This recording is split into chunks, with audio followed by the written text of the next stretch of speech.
All right, so I'm here with Jeff McClinchey. We're doing another just sit down interview and talk about comic books and stuff. So Jeff does comic books. I'm pointing, and nobody can see what I'm pointing at. So you write, you draw, Mhm. you teach, Yes. and you teach at a local institution that's not the one we're directly at. It's the other major one in the city that we're in. We'll leave it at that. Like if the name comes up, it's not a big thing, but No worries. we don't need to send them any more promotion. Just like the institute we're at right now Absolutely. certainly doesn't need any more propaganda headed its way. I'm in so much trouble for this. So one, thanks for joining, Oh, it's a pleasure and to be here. and we're gonna talk comic books and stuff like that. So let's start off with a couple of this quick. I'm gonna say start off with a couple of quick this or that. Sure. The last interview I got one, Ah, and it went from there. So when it comes to drawing and stuff like that, do you prefer digital or traditional pen and paper or? I would say traditional. Uh, Everything that I do finished now is basically on the computer. But when it comes to the ideation, putting things together, for me, there's nothing like just a sketch pad and a pencil. I can take it anywhere. I can draw anywhere, and I don't have to wait.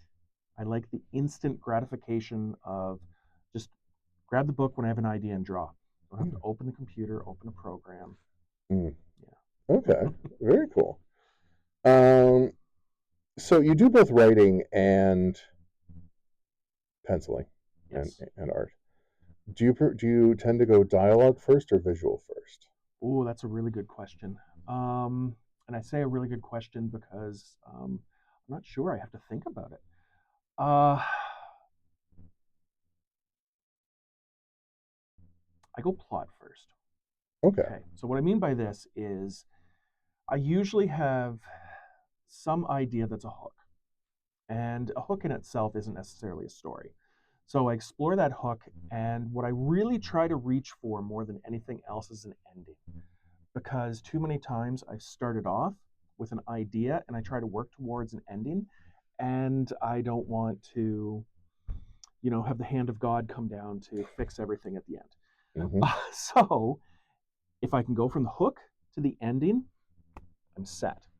Once I do that, I have dialogue running through my head, but I actually sit down and even when I'm just writing for someone else, I do thumbnail everything Mm-hmm. because I think of it very cinematically. And so really I'm just like a screenplay, I'm just cutting the scenes and thinking what are the important beats, almost like an animation. I want to get Hmm. those keyframes. Yeah. And then once I've got that, it's a matter of just sitting down and I just let the dialogue flow. And it's usually pretty enjoyable.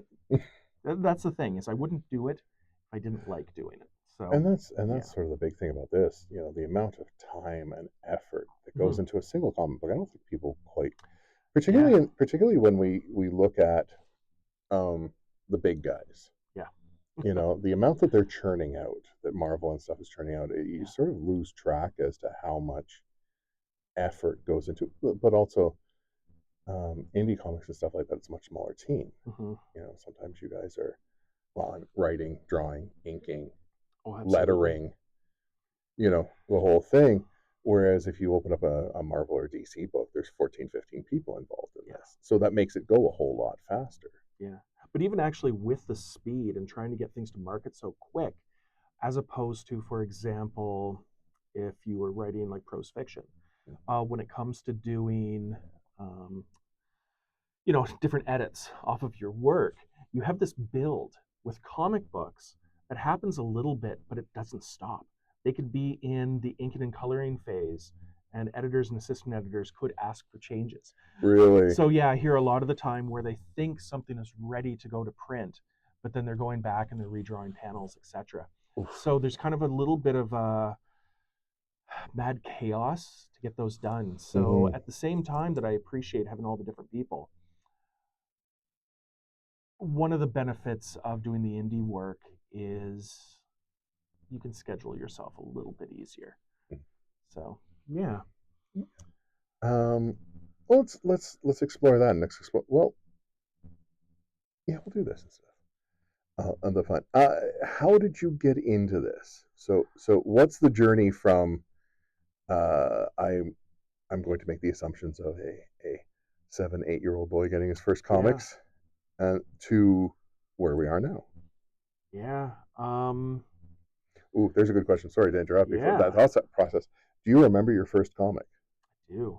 Oh, So my first comic would have been, um, I believe, Devil Dinosaur. interesting. Okay. So it was some Jack Kirby.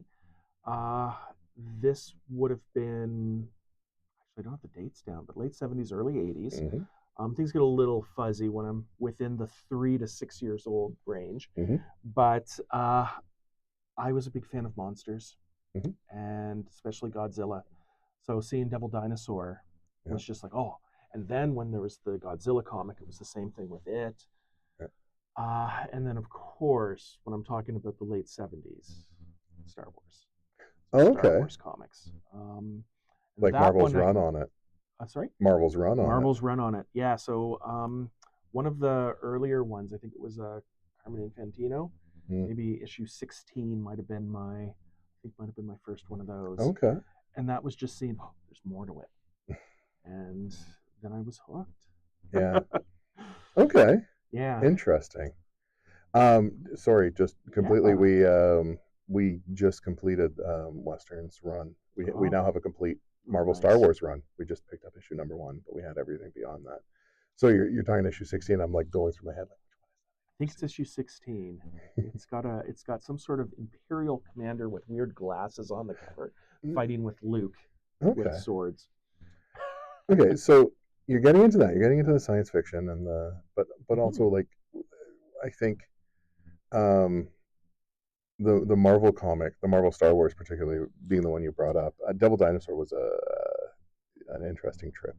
Yeah. But the Marvel Star Wars one certainly pushed storytelling. Oh, definitely. Um, and so, did you know from a young age that you always wanted to do art and stuff like that, or Yeah.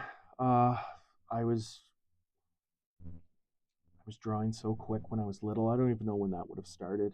Um, one of my earliest memories is creating a paper mache um, sketski. I think that's what they were called from the Dark Crystal. Skeksis? Sketskis. Yeah, one of my And favorite movies. That's why. and I remember making that, and it got selected to go into um, this big selection of things from the schools around the district. And my parents were supposed to go there. And when we got there, we saw that everything was to be auctioned. And my piece was gone and being absolutely devastated by it. Yeah. And I don't really bring this up like, hey, I made this piece and it got sold. That was happening to all the pieces. It was just the fact that that was the moment when a different type of emotional connection Mm-hmm. that I didn't realize I had until it was broken. And it's Yeah. just like, I made this. My love went into it. Someone bought it and took it, and I can't have it. Mm-hmm. And oddly enough, it goes along with the famous, at least it's attributed to Jack Kirby. Mm. The comics will, what is it? Comics will um, hurt you. Oh my gosh, I'm messing it all up now. Comics will break your heart. Mm. But Mm. going back to it, drawing from an early age. So yeah, I feel like a good portion of that was myself as a Gen Xer. That even by the times I started to get into video games like Nintendo Entertainment System and everything that came after, I had like a good solid 10 years of action figures, comic books, and cartoons. And if I wanted anything else, I had to draw it myself. Okay. And so, yeah, I would do my Marvel DC team ups on my own. Well, yeah. I mean, they happen, but infrequently at that point. Infrequently, yeah. Yeah. Okay. So, and then you told me before we started that Yeah. that you did a lot of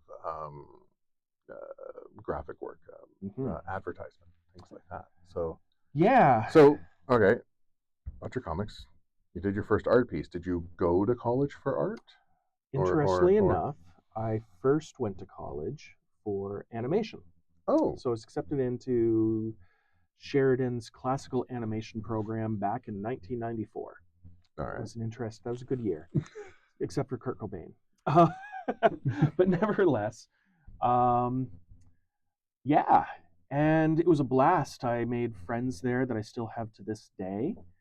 Um, but one of the interesting things about it was I never really wanted to do animation. I wanted to do comic books. So if you think about the time, 1994, when I Mm, went through high school, this is the emergence of Image, mm-hmm. Vertigo. Like Vertigo was a little bit before, but still like it really No, booming that's where it with peaked. yeah, And then you also see the that was, I mean, Diamond Distributing hit yep, at that point, and that blew up the indie market. yep. You know, we got access to. Oh I yeah. mean, Dark Horse was sort Dark of, Horse, yeah.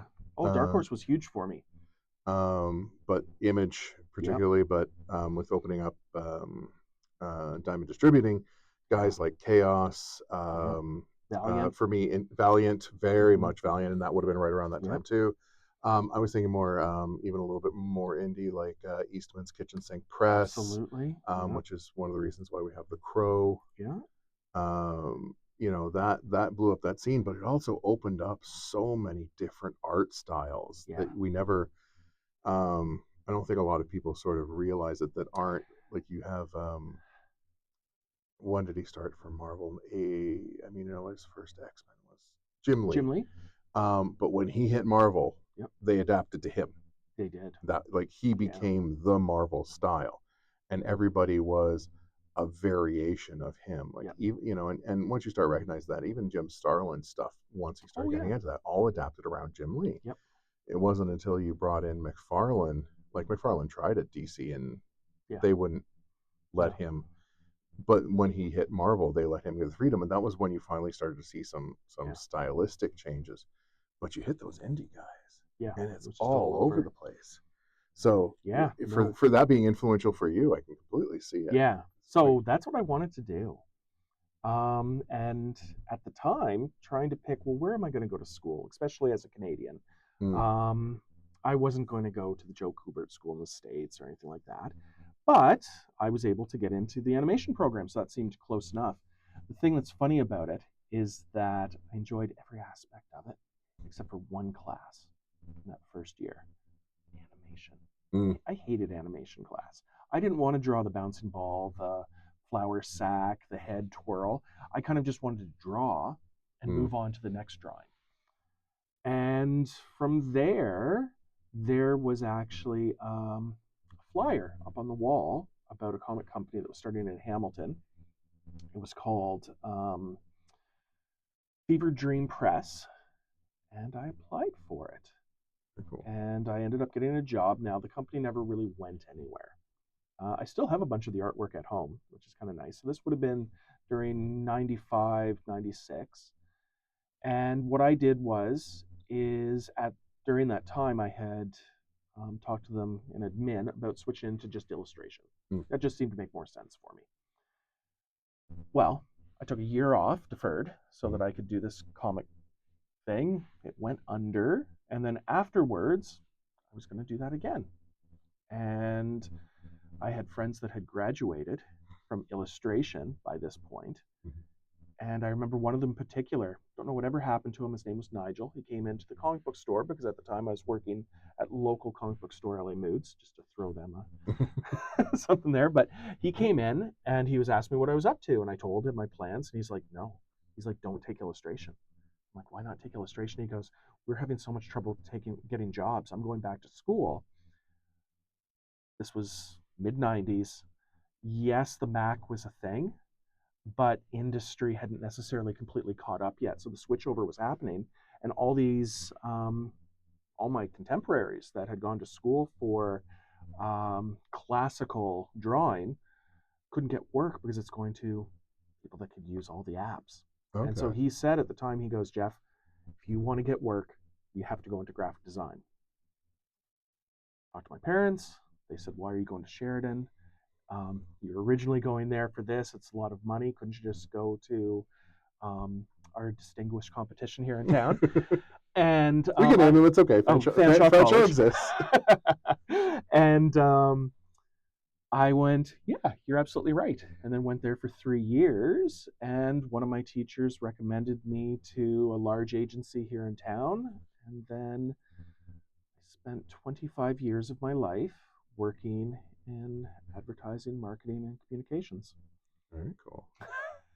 And then during that time, were you still working on like comics in your time, or did you have ideas, or like a lot of people don't sort of realize when you get a job, it does dominate your life. And if you're doing art, I imagine, and please correct me if I'm wrong, if you're doing art at work, 8 hours a day, 10 hours a day, however long it takes, I can't imagine there's a lot of you want to come home and do it as well. That's 100%. So I can honestly count, and this is no lie, on one hand, over 25 years, how much I did comic work. really, one time it was for an ad. One time it was a page for a favor for a friend. Another time was another page for a friend. And then I did a few comic jams. but That was nothing. about all. So, do you mind me asking what prompted the move into doing comics? So, around 2015, I started teaching part-time, and that's moved into partial load now over the past 10 years.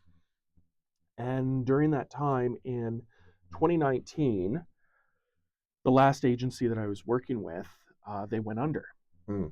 And in the time that it was going under, there wasn't really that much to do. And I decided to do Inktober. And so I basically, What's Inktober? So I honestly don't know. So Inktober is basically every day of the month, you draw an inked picture and you post it. And it started off, I think organically, but then an actual, much like a Movember or any of those, you kind of get like an official brand, and they bring out like a list of 31 things to do in October. Okay. And so I decided to do that, and it was fun. Okay. And from that, I sold a couple of the pieces, and that kind of felt nice. And then 2020 happened. And things were kind of crazy. I'm working from home. I'm doing freelance. I'm mostly focusing on teaching, but I'm still going to conventions once that starts up again with my longtime friend and collaborator, Scott Brian Woods. And so I would sit at his table with him. And then sometimes even though conventions are fun, it can get boring. And so I would just draw too. And then once in a while, people would pay me at his table, and I would feel guilty, and I'd say, well, I should at least give you a cut. And Scott had said to me, he said, Jeff, why don't we do a project together? You don't, basically he was saying, you don't do anything. And by that is, you don't do anything like to push forward to try to do comic stuff. And then we started doing Black Helm Saga, and then everything just kind of rolled out of that. Okay. Yeah. So, I guess the one question I sort of want to answer, because you led into it, your first real piece of art got sold out from under you. Yeah. And that felt away. But then, did you ever consider the work that you did with the advertising agencies your work, or was this just work that needed to be done? It was. See, that's such a tough thing. It was work just to be done. It was work for hire, absolutely. But one of the hardest things for designers to do is to separate themselves from their work. A couple of my mentors, this happened to both of them, Rob Chilvers and Alf Thomas. Both went to like the Royal Academy of Art in England. And one of the things back in the 1960s, 1970s, when they went to school, was that this is back when it would have been commercial art, I believe it would have been called. your prof would wait for you at the door after projects were done. And one of the things you'd have to do is have your piece, rip it in two, and put it into the garbage can before you leave. And these were things that they employed to basically try to break. Disconnect you from it. Yep. And they obviously don't do things like that anymore. And I could be working on, something for an ag chemical company, Mm-hmm. but I still feel some ownership of it. Okay.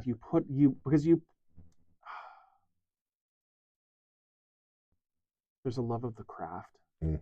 and it's hard to break that, especially when a client says, let's make that blue. And it's like, oh, yeah, that really shouldn't be blue because we've chosen these colors for these reasons. We're doing this.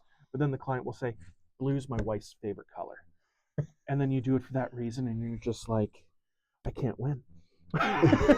Well, and unfortunately, that plays right into the customer is always right, which most people get that absolutely. saying wrong, except for that's the correct usage of it. Yeah. The customer is always right in matters of taste. Well, Yeah. crud. I've changed that over my life. My motto is make your clients' lives easier. Mm. And that way, you're not always right, but I try to drill down to figure out those whys because hopefully I can save the situation, whatever arises, by at least satisfying them. So now my question is, like, you're hitting the conventions, you're doing art for fun, Yeah.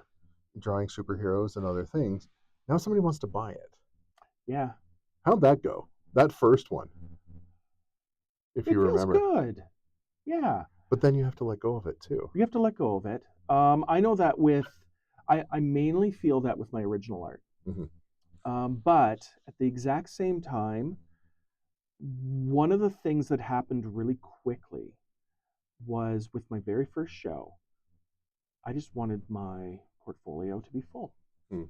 I didn't want to look, like I did a half-assed job kind of thing on it. So nevertheless, even though what I did is I picked some pieces that I would normally trim, like cut the chafe kind of thing, but I put them in to fill it out. And what I found was those were the pieces that sold the quickest. And I was left having pieces in there where I'm like, this is a really like I'm not saying this just because I like it. I'm like I legitimately this is a good piece. Yeah. But no one will buy this one. And then it feels kind of weird. So what ended up happening is I think because I sold the pieces I wasn't as enamored with first, left with a little bit of like, why not this piece? And then when those started to actually move, I'm like, oh, they go to people that have a connection with what the subject matter is. Quality is almost secondary. Not to say that what I was doing was bad quality, but there's certain levels. So what's happening is when these pieces go, they actually go to people that really want them. Mm. And that makes me feel good because I always think, oh, this is going to a good home. Yeah. And yeah. That's cool. And I guess it does make it a little bit easier to Yeah.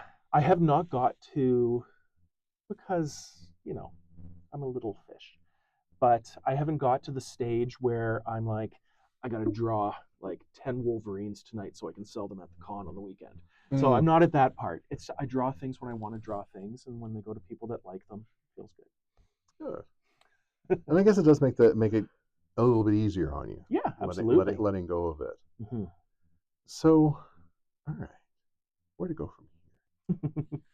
because there's a lot to talk about, and so I guess how have you found this corner of the Canadian indie comic scene? Like coming into it, you certainly partnered up with a good guy right off the bat. And oh, okay, let's do that then. Yeah. How important was that into doing this, into becoming the comic book artist, finding somebody to work with, to partner with? I think it was the most important thing. I probably wouldn't be doing this right now. I would probably, at this point, I might be actually working at an agency again. Mm. I still do freelance, but I like it as one of the legs of the chair that I sit on, rather than one big chair that's the agency. But with Scott, he he said kind of what I needed to hear, which was, Jeff, you know you can do this. Why don't you won't do it for yourself? What if we do this together? And I've always found it easier to do stuff for other people. And I thought, oh well, this will be fun because we'll work together. And then all of a sudden, I have responsibility because you have someone you're working with, and you can't let them down. And the most important thing that led to was the habit forming side. Mm. That actually sitting down and drawing makes you want to draw more. And then when you do draw more, it gets easier to jump into it. Actually, a piece of advice that Scott Woods gave me that I keep handing off to other people, which is probably my favorite piece of advice that I've received on the comic side of things. It was never go to bed, because most of us do stuff late at night. Never go to bed without beginning something. Even if it's just throwing a couple of blue lines down on a page, what that does is the next day, if you find yourself looking at a blank piece of paper, whatever that might be, blank screen, it's hard to like make that leap into it. Yeah. But if you go and find something that even just has a little bit started, and he's right, it has, that's the best piece of advice. It was wonderful. There's other good advice, but that one was great. That was good. 2 seconds. I'm going to adjust this just a little bit. Oh yeah, because I like that you're leaning forward. Oh, But we're getting mostly your forehead. oh okay. So, Sorry. no, me. This just makes me a little happier. It's one. I'm one of those picky people for stuff. Yeah, no. I understand it because this is my background also. 25 years in advertising, print, web, television. I had a television commercial. Not like some other friends, but I had one on the Weather Channel for a while for Revolution. Do you have pets? Yep. You might have used that. Yep. So yeah. Okay. So back to it though. Trying to sort of explain. It's a little bit cleaner in the States. The sort of delineation between super indie, what we like there's sort of I guess underground indie or the problem is that term indie. Yes. Because technically Image is still indie. Well, earlier, when you were mentioning some of your background with interviewing bands, it's just like music. Yeah. Because popular music can be alternative, but alternative bands aren't necessarily pop bands. Yeah. And it's using those terms in different ways. It's the same thing with indie. Yeah. But in the States, you have, obviously there's the big two. Yep. And then, Image coming next, Yep. Dark Horse a little bit, and then you've got sort of the houses, Yep. Kitchen Sink Press is still floating around, all those guys. Yeah. And then you have like more indie, and then you have self-published. Yeah. And then in Canada, it's not so clean. No. It we keep trying to make it that way, and then see, this has been my fascination getting back into comics and getting into this is the Canadian reluctance to this. So we'll start with sort of your corner of this weird Canadian landscape, and then maybe we can talk about your thoughts on. Yeah, absolutely. I think one of the things that I've been just really fortunate to be part of is it's this southwestern corridor of talent. So basically from Sarnia to, well, actually, I guess even moving towards Ottawa. But this branch where I could begin with Scott, with his books Crash, Darien, and Rask. And from there, meeting and talking with the guys from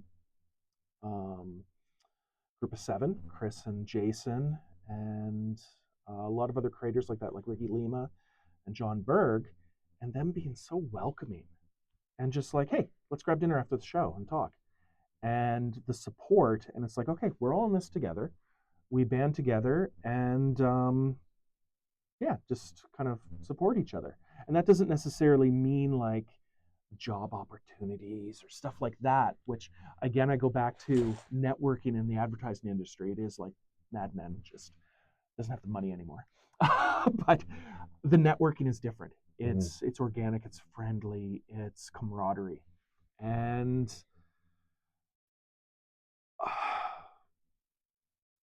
self-publishing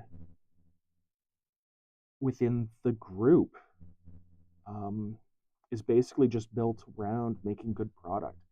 And it doesn't matter if you sell 20,000 or if you sell 20.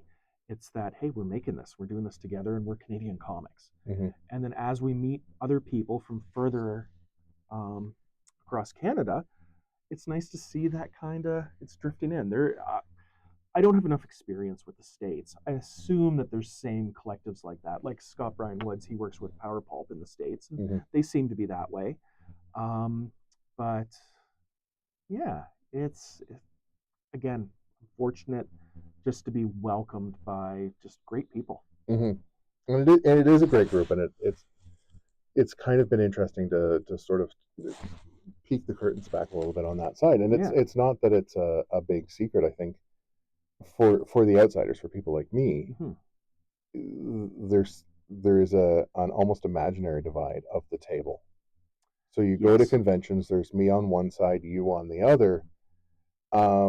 When in reality, at least I was going to say at least at this level, but my experience is always like even up to the top. The artists, particularly the writers, don't want that. Like it's the interaction, it's the fandom, now there are times where you're just like, but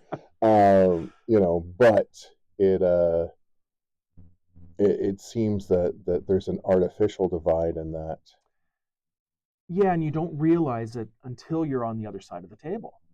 For example, at the last Fan Expo, we started to have creators that we look up to, people that we've gone and got signatures and stuff from before, and they were coming to our table, and they would say, "We heard about Black Helm, and I want to get a copy. This person said it was good." And then I'm like, "Oh, this is fantastic. Well, here, you can just have it." And they're like, "No, I came here to buy it." And you start to realize, like, oh yeah, I kind of how this and yeah. Well, they were on the other side of that as well, and they're like, that's their way of being able to support and stuff like that. It's the going back to the music stuff, like I knew a lot of bands and stuff like that, and I'd go to the show and they're like, "Yeah, we'll get you on the list," and walk around to their table of stuff, and they're like, "Well, you want a CD?" I'm like, "Yes, and I'm going to buy it. This is how I support you." Yeah. The horrible thing about being a starving artist is starving. That's the thing. Yeah.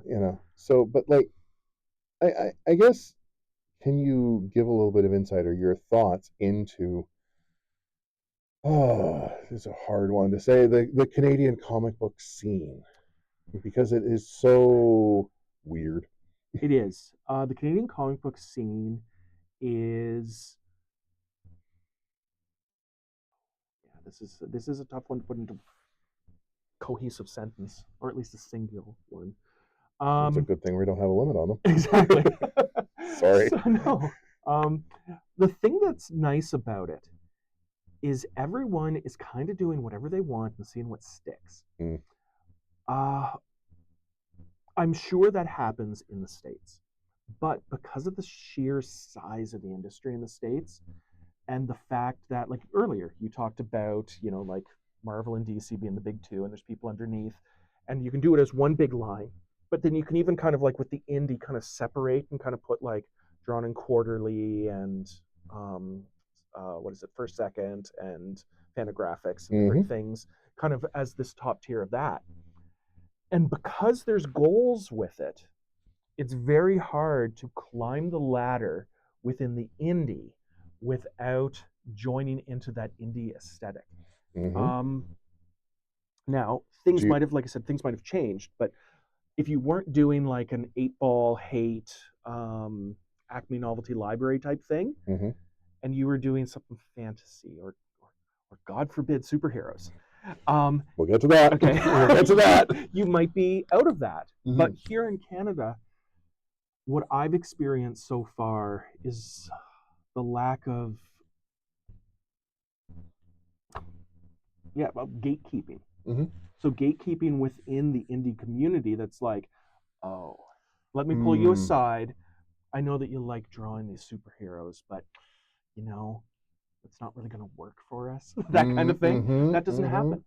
So each person kind of does whatever they want, and So no, that seems to be a benefit right off. You get to do what you want. yeah, But at the same time, could that, in your thoughts, yeah, and this is something I want to get into, just with everybody that we're talking, but maybe this is why we don't have like so the way I've explained it, and forgive me, I'm a historian. We're gonna go into history mode for a second. One of the most frustrating thing working with the Weka comics, and I said this the last time, and for everybody's listening, you hear this many times. It was so frustrating going through the Weka comics because it was literally spaghetti at a wall. Yeah. See what sticks. Anglo-Americans seemed to be the only ones that figured it out, and they were the ones that they produced the same comics from 41 to 47. They were and they stayed into it the longest. Yeah.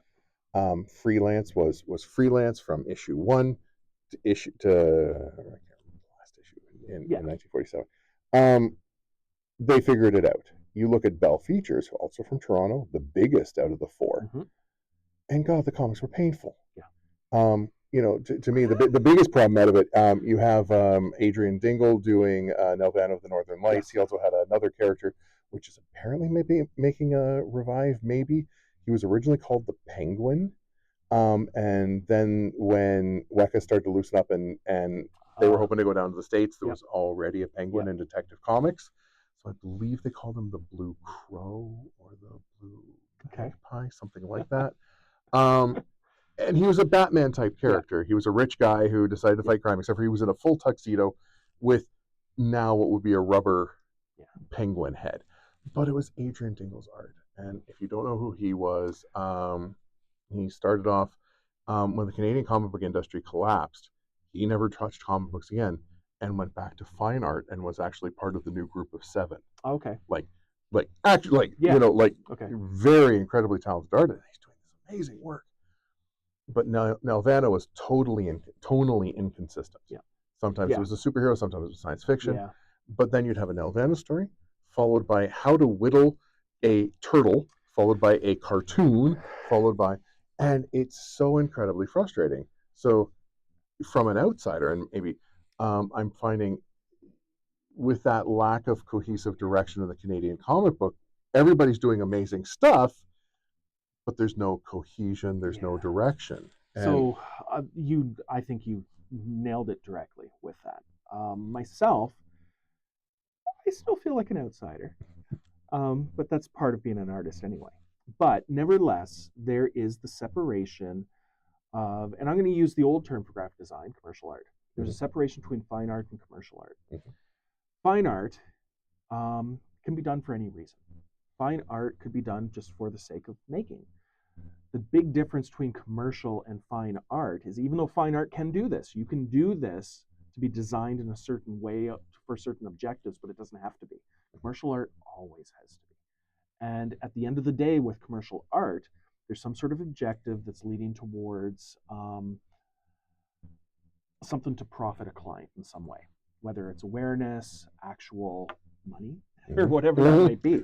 Oh no. And so, so looking at the Canadian comic scene, like you said, with everyone is doing what they want to do, and there's a lot of it's fun, there's so many things happening, but it is spaghetti against the wall.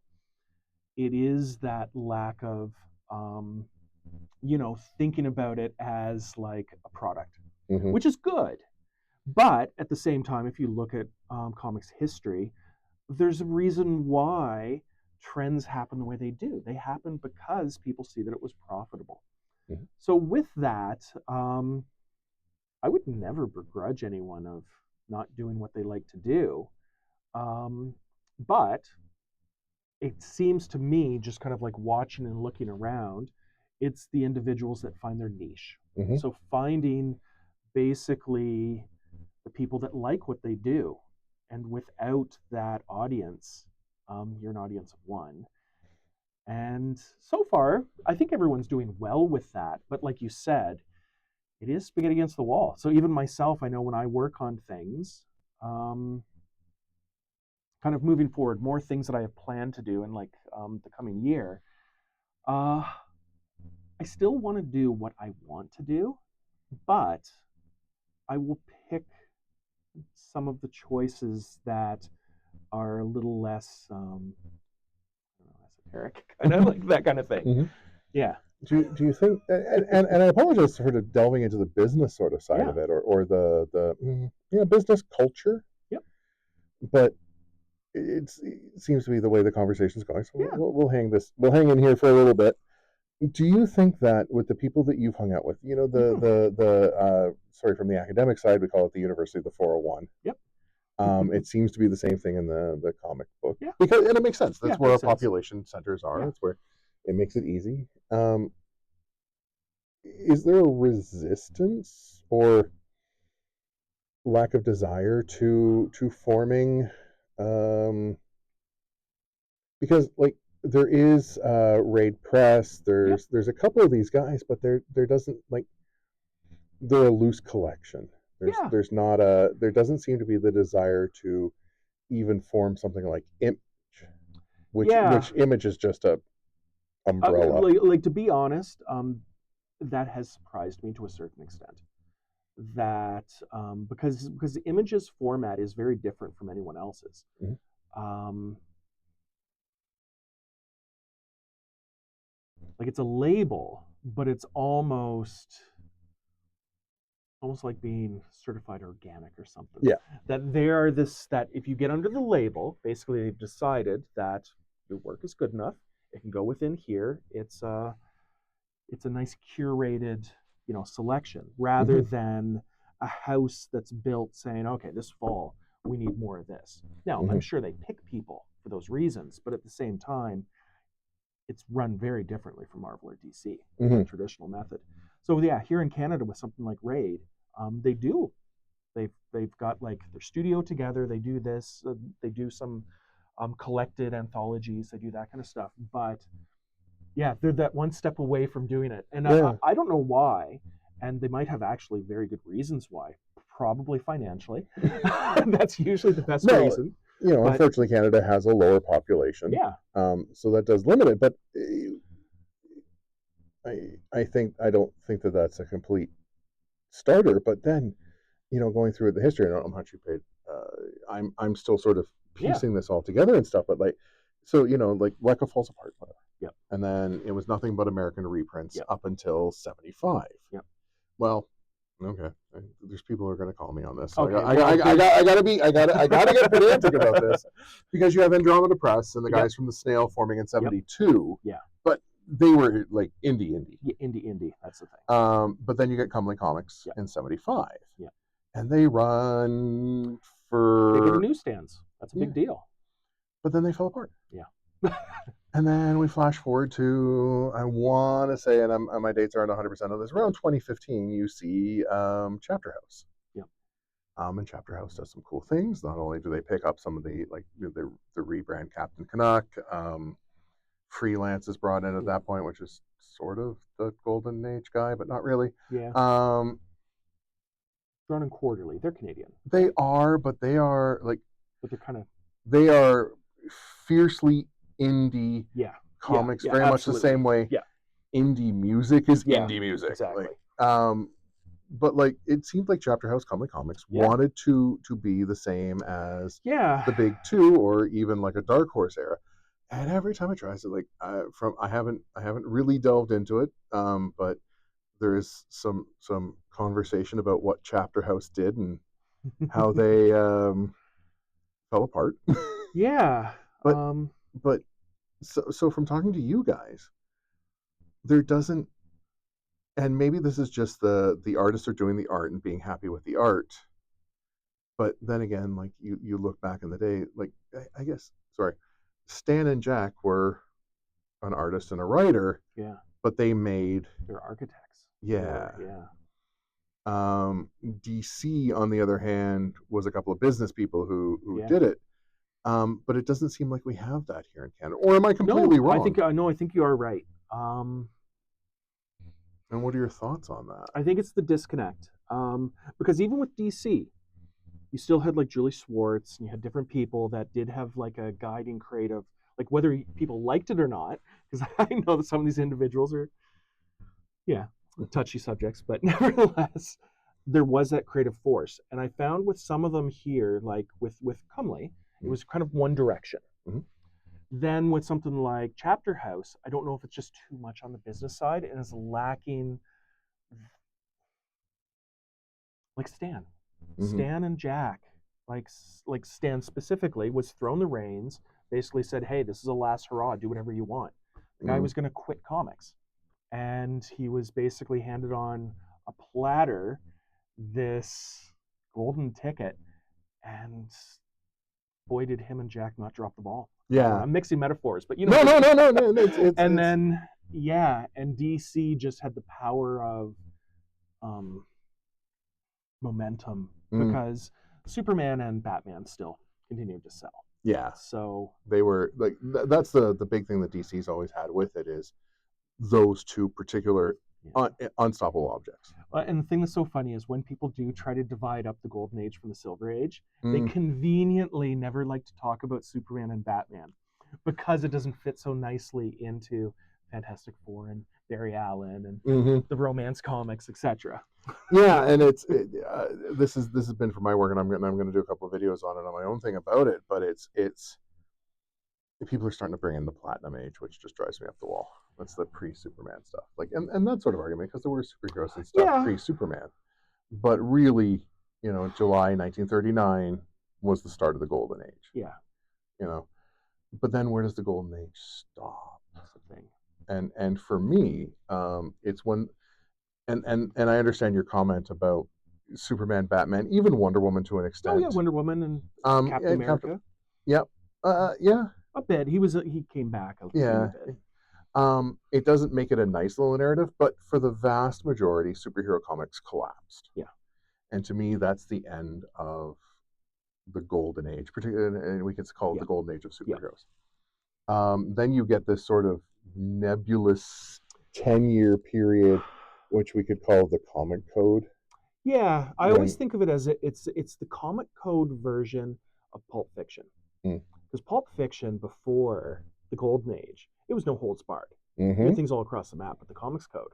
It's like, these aren't cowboys on revenge. This is Roy Rogers and his guitar, and that kind of.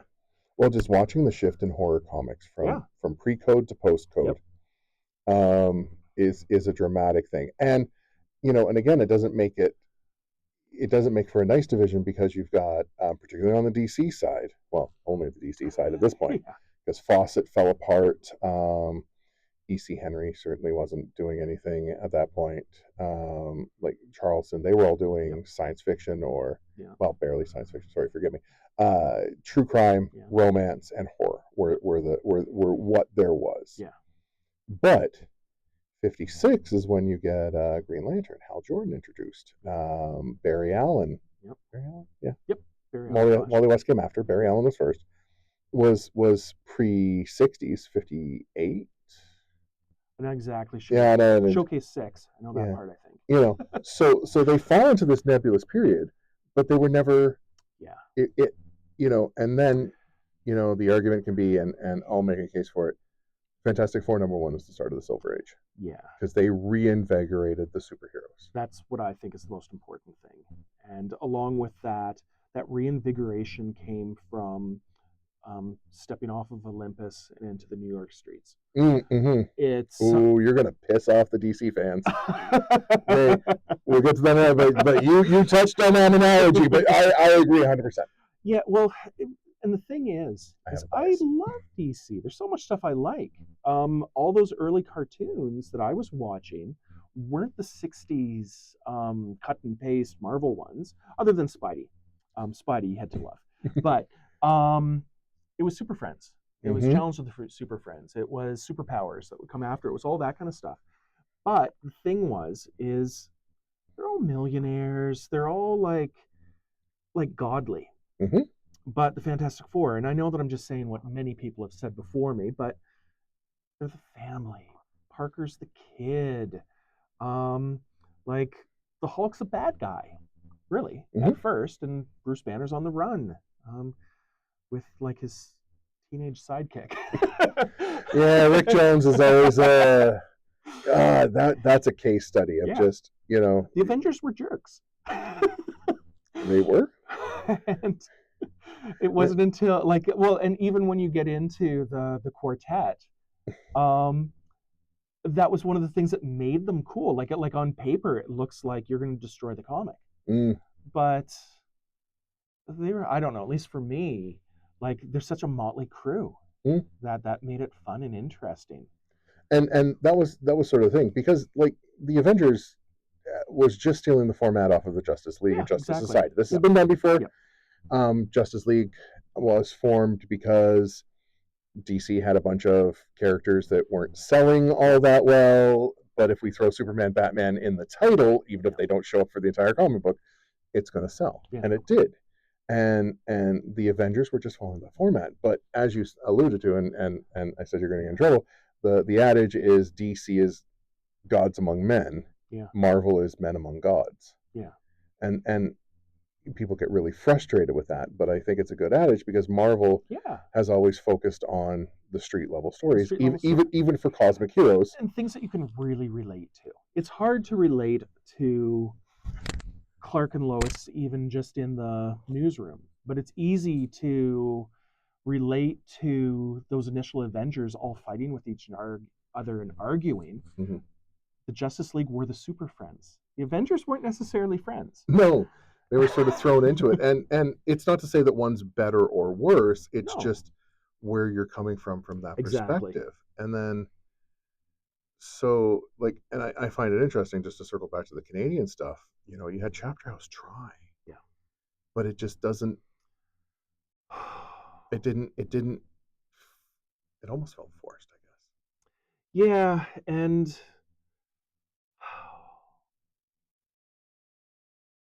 one of the biggest things standing in their way is, and I'm going to go to marketing with it, is what's your point of differentiation? So your point of differentiation that you want to find, whatever you're selling, is what leaves you stronger than the competition. So, Energizer, one of their classic ones was Energizer goes longer and longer, or whatever the saying is. Going on. Yeah. And the thing that's interesting about it is, at the end of the day, do they really last longer than Duracell? It doesn't matter, because you've developed a brand that's about this bunny that people recognize really, really quick, and that connects to it. And that's what brands like to do. So when you jump into Canadian comics, like if I did like a SWOT analysis with this, strengths, weaknesses, opportunities, threats, one of the greatest weaknesses to it is that people don't buy comics like they used to, especially the most important target demographic, which is kids. So with that, if you're going to do something as ambitious as starting your own universe, like your MCU, your DCU, that kind of thing, Canadian, that's important. So that's something that should work, but you can't just, I'm sure there's a name for this, kind of like maple paint. You know what I mean? You have to go further, because at the end of the day, even just a flashy #1 in a cover doesn't matter if people don't get engaged on some level with what you're creating that competes with what else they could buy. And again, thinking of this in advertising terms, there is so, like for a comics reader going into a comic book store, there is so much vying for their attention. So you have to stand out. You have to give them something different. And that's all assuming that the quality is good to begin with. The other thing I wanted to add to that, just really quickly, is that I love comic stores, but comic book stores are the worst things to ever happen to comic books. Okay. Now you're going to have to back that I story. know. That's So an interesting one. the reason why I say that is because there's an argument to be made that some great books wouldn't be here if not for the direct market. Because the direct market allowed for indie companies to, find a footing, et cetera, et cetera. Mhm. But at the same time, the direct market shifted things away from traditional or at least 20th century distribution through newsstands, et cetera. Mhm. By losing out on newsstands, this took so many mainstream eyes off the product. When they were in grocery stores, variety stores, gas stations, et cetera, like all across the board, people could just see them, people could grab them, kids could get them, and they were cheap. One of the things that I never see talked about are advertising dollars when it comes to comics. One of the joys of going back issue diving is opening them up and seeing advertisements from the 1930s on. Mhm. Like you see all these things. Like you get, like as a historian, Mhm. these give you such a slice of cultural changes through the decades that, in one sense, are more powerful than the comic books that are supposed to be the books. But Mhm. nevertheless, Mhm. each one of those ads was paid for. Each one of those ads went towards paying for printing. Mhm. When the newsstands disappeared, two things happened. One, advertisers realized that when you're paying for um, like pages, you're not getting the readership that you were getting before. You're not getting something that might have went a million issues out there. Mhm. You're getting something that nowadays, like, it's a big deal if something sells 20,000 copies. Yep. Like, it's just it's an abysmal fraction of the way that comic books used to sell. Case in point, Archie. Archie still sells well because they got those little digests going out there, Yep. and people buy point of purchase. So back to the advertising thing, Marvel and DC at that point started putting more house ads in because you got to make up the space. Mhm. They're not going to provide more than 22 pages of art because that's just going to kill the bottom line. Yep. But as they do that, as it becomes more insular, and basically they cannibalize their own ad space, Mhm. all of a sudden that's not offsetting the prices of printing. And prices, like, even though people look at inflation rates and stuff, Mhm. advertising dollars should bring all of that down. And it doesn't, because it just doesn't exist anymore. So my argument, Mhm. taking this all the way back, that the argument for comic book stores is that a lot of those fantastic indie books or alternative things that might not have happened for the newsstand, I argue that if the medium was healthier when it came to mainstream audiences, and I'm not necessarily like this free market kind of guy, that kind of thing, but I think, and I really hate saying this, I think the market actually would have allowed for it. Because when you look at Europe, you look at Japan and Korea, um, because they didn't go through the comics code issues, because of all that, their mediums matured much faster. And Mhm. ours continued to mature because we had the direct market. Mhm. And that's, yeah, that's kind of my. That's interesting. There's sort of two ways I want to go on Yeah, that, absolutely. and I'm going to put it And out call there. me on stuff too. No, no, no. Well, it's just thoughts right now. Yeah. I will argue. I don't think the Mhm. the North American indie market would be as mainstream as it is Yes. now Okay. without the direct market. Um, I think it would have just continued as underground comics and things like that. I think it would have stayed even more hipster than it is now. Okay. It's a it's a it would have stayed as the beguiling in Toronto, you know, Okay. because these were never going to make it onto the comic stand. You got to look at things like Ghost World being one of that sort of change in things. Never would have it wouldn't have sold a single copy on a newsstand. And So, I guess part of my thing that I get dragged into the superhero world too much, so I keep thinking about Battle and Action and Warrior and 2000 AD, Judge Dredd, and kind of all those British guys, because it was still kind of newsstand. Oh, it was. And then that came over, and so the early days with the 80s, when we had the crossover period. But then again, that's still Marvel and DC. So that's not your but I think that if we're particular, like the heyday of 88 through to 2000.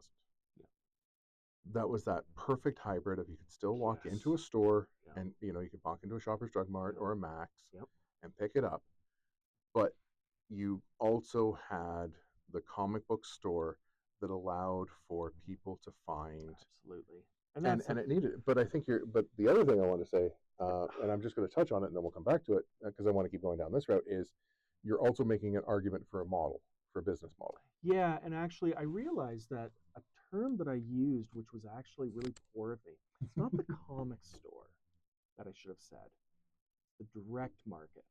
But at the same time, yeah, because comic stores should exist. Comic book stores are like the best place in the world. I wouldn't be doing any of this if it wasn't for hours and hours and hours of just going through bins. But it's more, even the direct market, I can't necessarily blame the direct market itself. It's the way that DC and Marvel handled the direct market. That's a better way to put it, because all of this was happening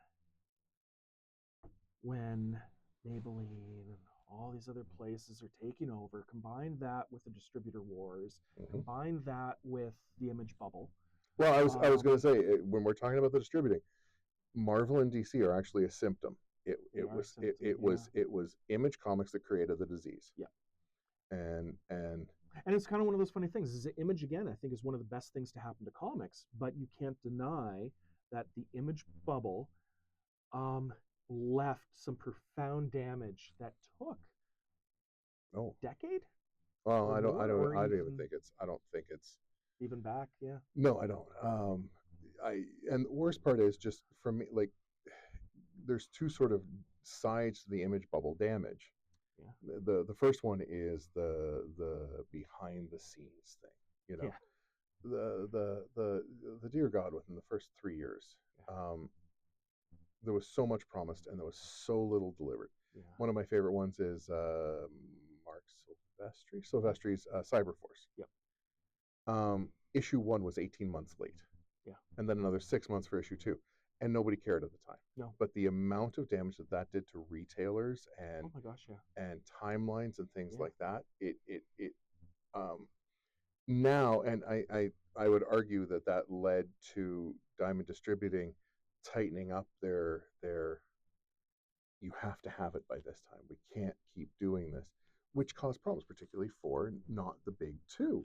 Yeah. The other side of that is Marvel and DC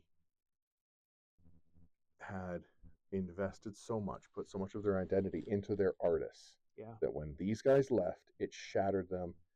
And then again, in the early 2000s, you see DC and Marvel trying to lean heavily on their writers and make the writers name, but that doesn't work the same. No. I love writers. Writers are great. We don't, but the only writer to ever reach superstar status was Stan Lee. Yeah. And that we love Jeff Johns. We love, but it's not the same. No, not at all. And I think the reason is writers, you have to be exposed to their work first. And the thing is, artists, you're exposed to it when you see it. Writers, you have to read it. Yep. So, it's the same thing even with novelists. People can roll off tons of names, but it doesn't necessarily mean they've read them or purchased the books or know anything about them. People get into stuff when they actually do that. And when you've got Todd McFarlane with webs shooting all over the place compared to Kurt Busiek on Thunderbolts that kind of just looks like a superhero book. Mm-hmm. There's a big difference. Well, one of my favorite examples for this is two great examples. I have a lot of friends who are academics who don't read comic books in any way, shape, or form, but they're my friends, and I am a comic book nerd. Yeah. And they're like, well, one of my really good friends, Afreen, she's like, she forced me to watch some reality television, so the revenge was. She's like, I'll watch some, I'll try and read some comics. What do you recommend? Oh, It's tough. So for me, the two that I find the easiest, because you need to find something that people can't. You don't have to have the lore. Yes. You know, it's Absolutely. like X-Men are wonderful. I love X-Men. Self-contained. What's the jumping on point for X-Men? Yeah. What, number one? No, Giant Size X-Men number one. That's the 70s. Yeah. You know, like this is rough. For me, for Marvel, it's Silver Surfer Parable. Okay. It was a 2-shot. Yep. Written by Stan Lee, yep. art by Mobius. Yeah. The problem is, as you said, Mobius's art is gorgeous. Yeah. The story is amazing. It is a fantastic story, but it's that art that drags you into it. Yeah. You know, how many people pick up a Scotty Young cover? Yep. Or even you guys wandering through, they're not reading your story as they're looking through, they're looking at. Yeah. And that's not to say the story isn't fantastic, but yeah, no. That's the other side for DC, I recommend Kingdom Come. Yeah. Because you don't have to have a lot of Justice League lore, but again, it's Alex Ross. Alex Ross, beautiful paintings, and everyone has enough cultural consciousness that that's the thing. Up until the past, 15 years, people didn't really know many Marvel heroes outside of really Spidey, Cap, and Hulk. I would even argue those two.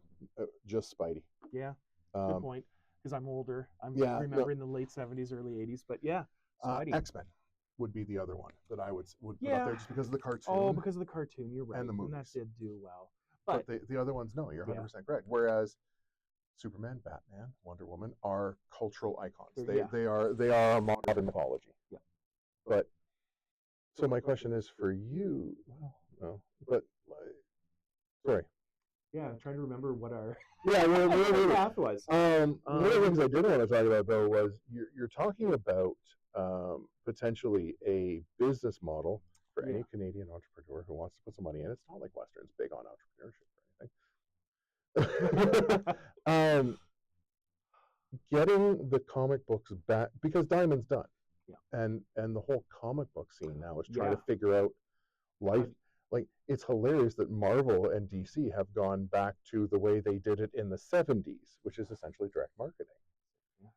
But if you could make a business model that brought those comic books back into the stores, you know, if you signed a deal with Loblaws, you know, Galen Weston loves saying he's Canadian, not doing anything for it, and taking your comic and having it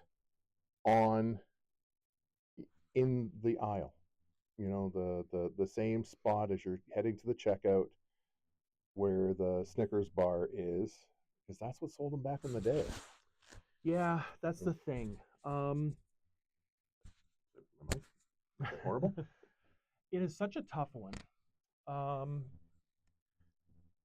One of the things that's going on right now, I'm taking a side step, but I got a point with it.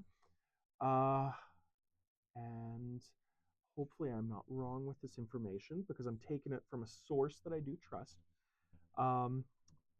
But this past year was the first year that in toy sales, collectors markets outsold basically toys for kids. Mm-hmm. Kids like video games. Mm-hmm. Well, and Hasbro and Mattel have priced themselves out of it for kids. They've priced themselves out of it. And along with that, they're more concerned with IPs now. Mm-hmm. Rumor, so this is rumor, is that Hasbro would like to actually get out of toy manufacturing altogether, which a lot of people are like, oh my gosh.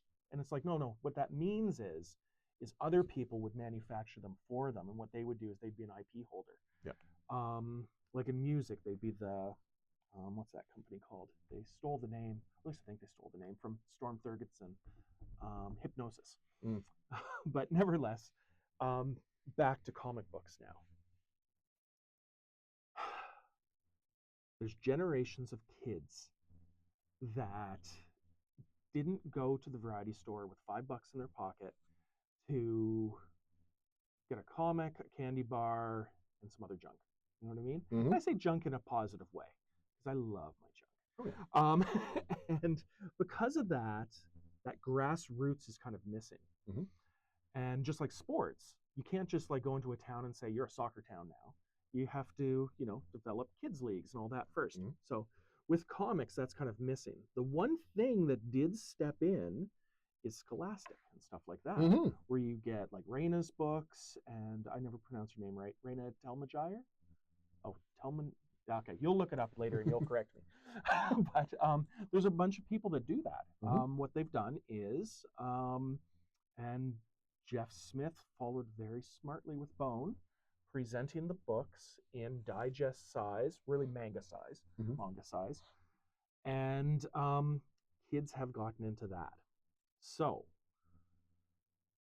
when I look at this myself, if I was trying to put something together, you want something that kids can afford, Mm-hmm. or parents can afford as a I know there's a name for this in the toy industry, but there's a name for toys that are the like shut you up. Mm-hmm. It's basically like a parent doesn't. It's so discretionary that it's just like, yeah, whatever, just grab that. Yep. Okay, so it needs to have a price that's like that. It needs to absolutely 100% differentiate its content from other things. So it has to be good, it has to be different, but format is really important. And I personally see, which goes against so much of comic books right now, is it needs to be digest sized. To save on money, we need to bring back newsprint. That I'll agree with. And I agree with almost everything you almost said. everything. Oh, what Almost. don't you? I want to. Digest size. Okay, yeah. I think that floppies are still the key. The problem is you're 100% correct on pricing. Yeah. Because right now the premium format is pricing them out of that shut up money for parents. You need to print it, and I would even almost argue because digest printing isn't as cheap. Yeah, so actually one thing I didn't say out loud, and I don't know if this will change your opinion on it, is Shonen, Shonen Ace and stuff like that, and Archie. Mm-hmm. So I don't necessarily mean your first, second style that. I'm meaning something cheaper. No, and that's why I think the floppies are going to come in at your price. And at that point, if what you're trying to do is capture that audience again, even dropping your page count, to an 11-page book with another 5 pages of ads, which are going to help offset something. But it has to be cheap enough that people don't feel like they need to keep it under $3. Yeah, and talking to so many, like having gotten back into comic books recently, the number of people I talk to and online, in person, who go to the comic book store, pick up a book, and you can't read it there. You got to buy it, which I'm not advocating for you to try and read in the middle of Heroes or LA. But they get home and they feel ripped off. Yeah, that can totally happen. There are very few titles out there right now that people are satisfied with. Yeah. Well, it's funny, like with Marvel and DC, one of my big issues has been because things have been so event driven for so long that flagship titles are handcuffed. So I found the most interesting books, the best written ones that just excite me the most, are always the secondary ones. So like when I remember, oh my gosh, I can't remember who was writing it, but like there was like an X-Force title that was drawn by Canadian Dylan Burnett, and I was like, oh, it was gorgeous. But it was because editorial did not give any craps about it. Or Tom Taylor when he was doing his Laura Wolverine title. It was like, that was great, but it's because it's 100%, and getting sort of back to you guys and stuff like that. That's the joy of what you guys get to do. Yeah. You have no editorial oversight, and there's nobody sitting there going, you have to. But to go with the comic book industry, I think that the downside to the comic book store was the idea was when it was on newsstands and stuff like that, it had to be easily accessible to every reader at any given time. Yeah. Every comic book was a jumping on point. Yeah. And that And they was were written that smart. way. It was annoying at No. certain times, but No, but I also, Yeah. you know, I think that once you start getting into the Silver Age, Bronze Age, Yeah. where you start having 2 to 3 issue mini arcs, Yeah. that was the perfect. that was, yeah. Because it wasn't hard to get the previous issue. Yeah. You know, you jumped on this Yep. issue, you're like, oh, this is cool. What happened to the previous issue? Pick up on the next one, and then that was your thing. Now you have to have, you know, it's like I need to get in at the beginning of Ultimate #1. Yeah. And if you're somebody like me who missed it by 6 months, you're trying to find those comics now. Or Oh yeah, the absolutely. worst is the Ultimates, the Absolute ones. Yeah. You know, Absolute Batman was gone within the first day. Yeah. Funny enough, when you're talking about those Bronze Age arcs, I clearly remember being in the grocery store. My mom would let me get one book. So when I would go, I'd be looking at the shelf and I would be going through them, going, do I want Fantastic Four? Do I want Justice League? Because this was the time, it would have been Jerry Conway and George Perez. It would have been before Byrne. Actually, I guess some of it would have been George Perez and maybe it was John Buscema. I'm not sure who was in that period just before John Byrne, but nevertheless, it was a good period. Yeah. And then there's the Star Wars, Archie Goodwin and Walt Simonson at that time. And I remember kind of going, oh, I didn't really like that issue because it was just all about they think Luke Skywalker killed this person. But then like, oh, something happened like to Aquaman, he's frozen. I need to find out what. So I picked that one. Yep. And they were little short arcs, and I never really felt like I was locked in for the future. No. And that was the big thing. I think if we really look at the Bronze Age, the sort of biggest contained arc within the story would have been Dark Phoenix Saga. Yeah. And even that was never a full. No.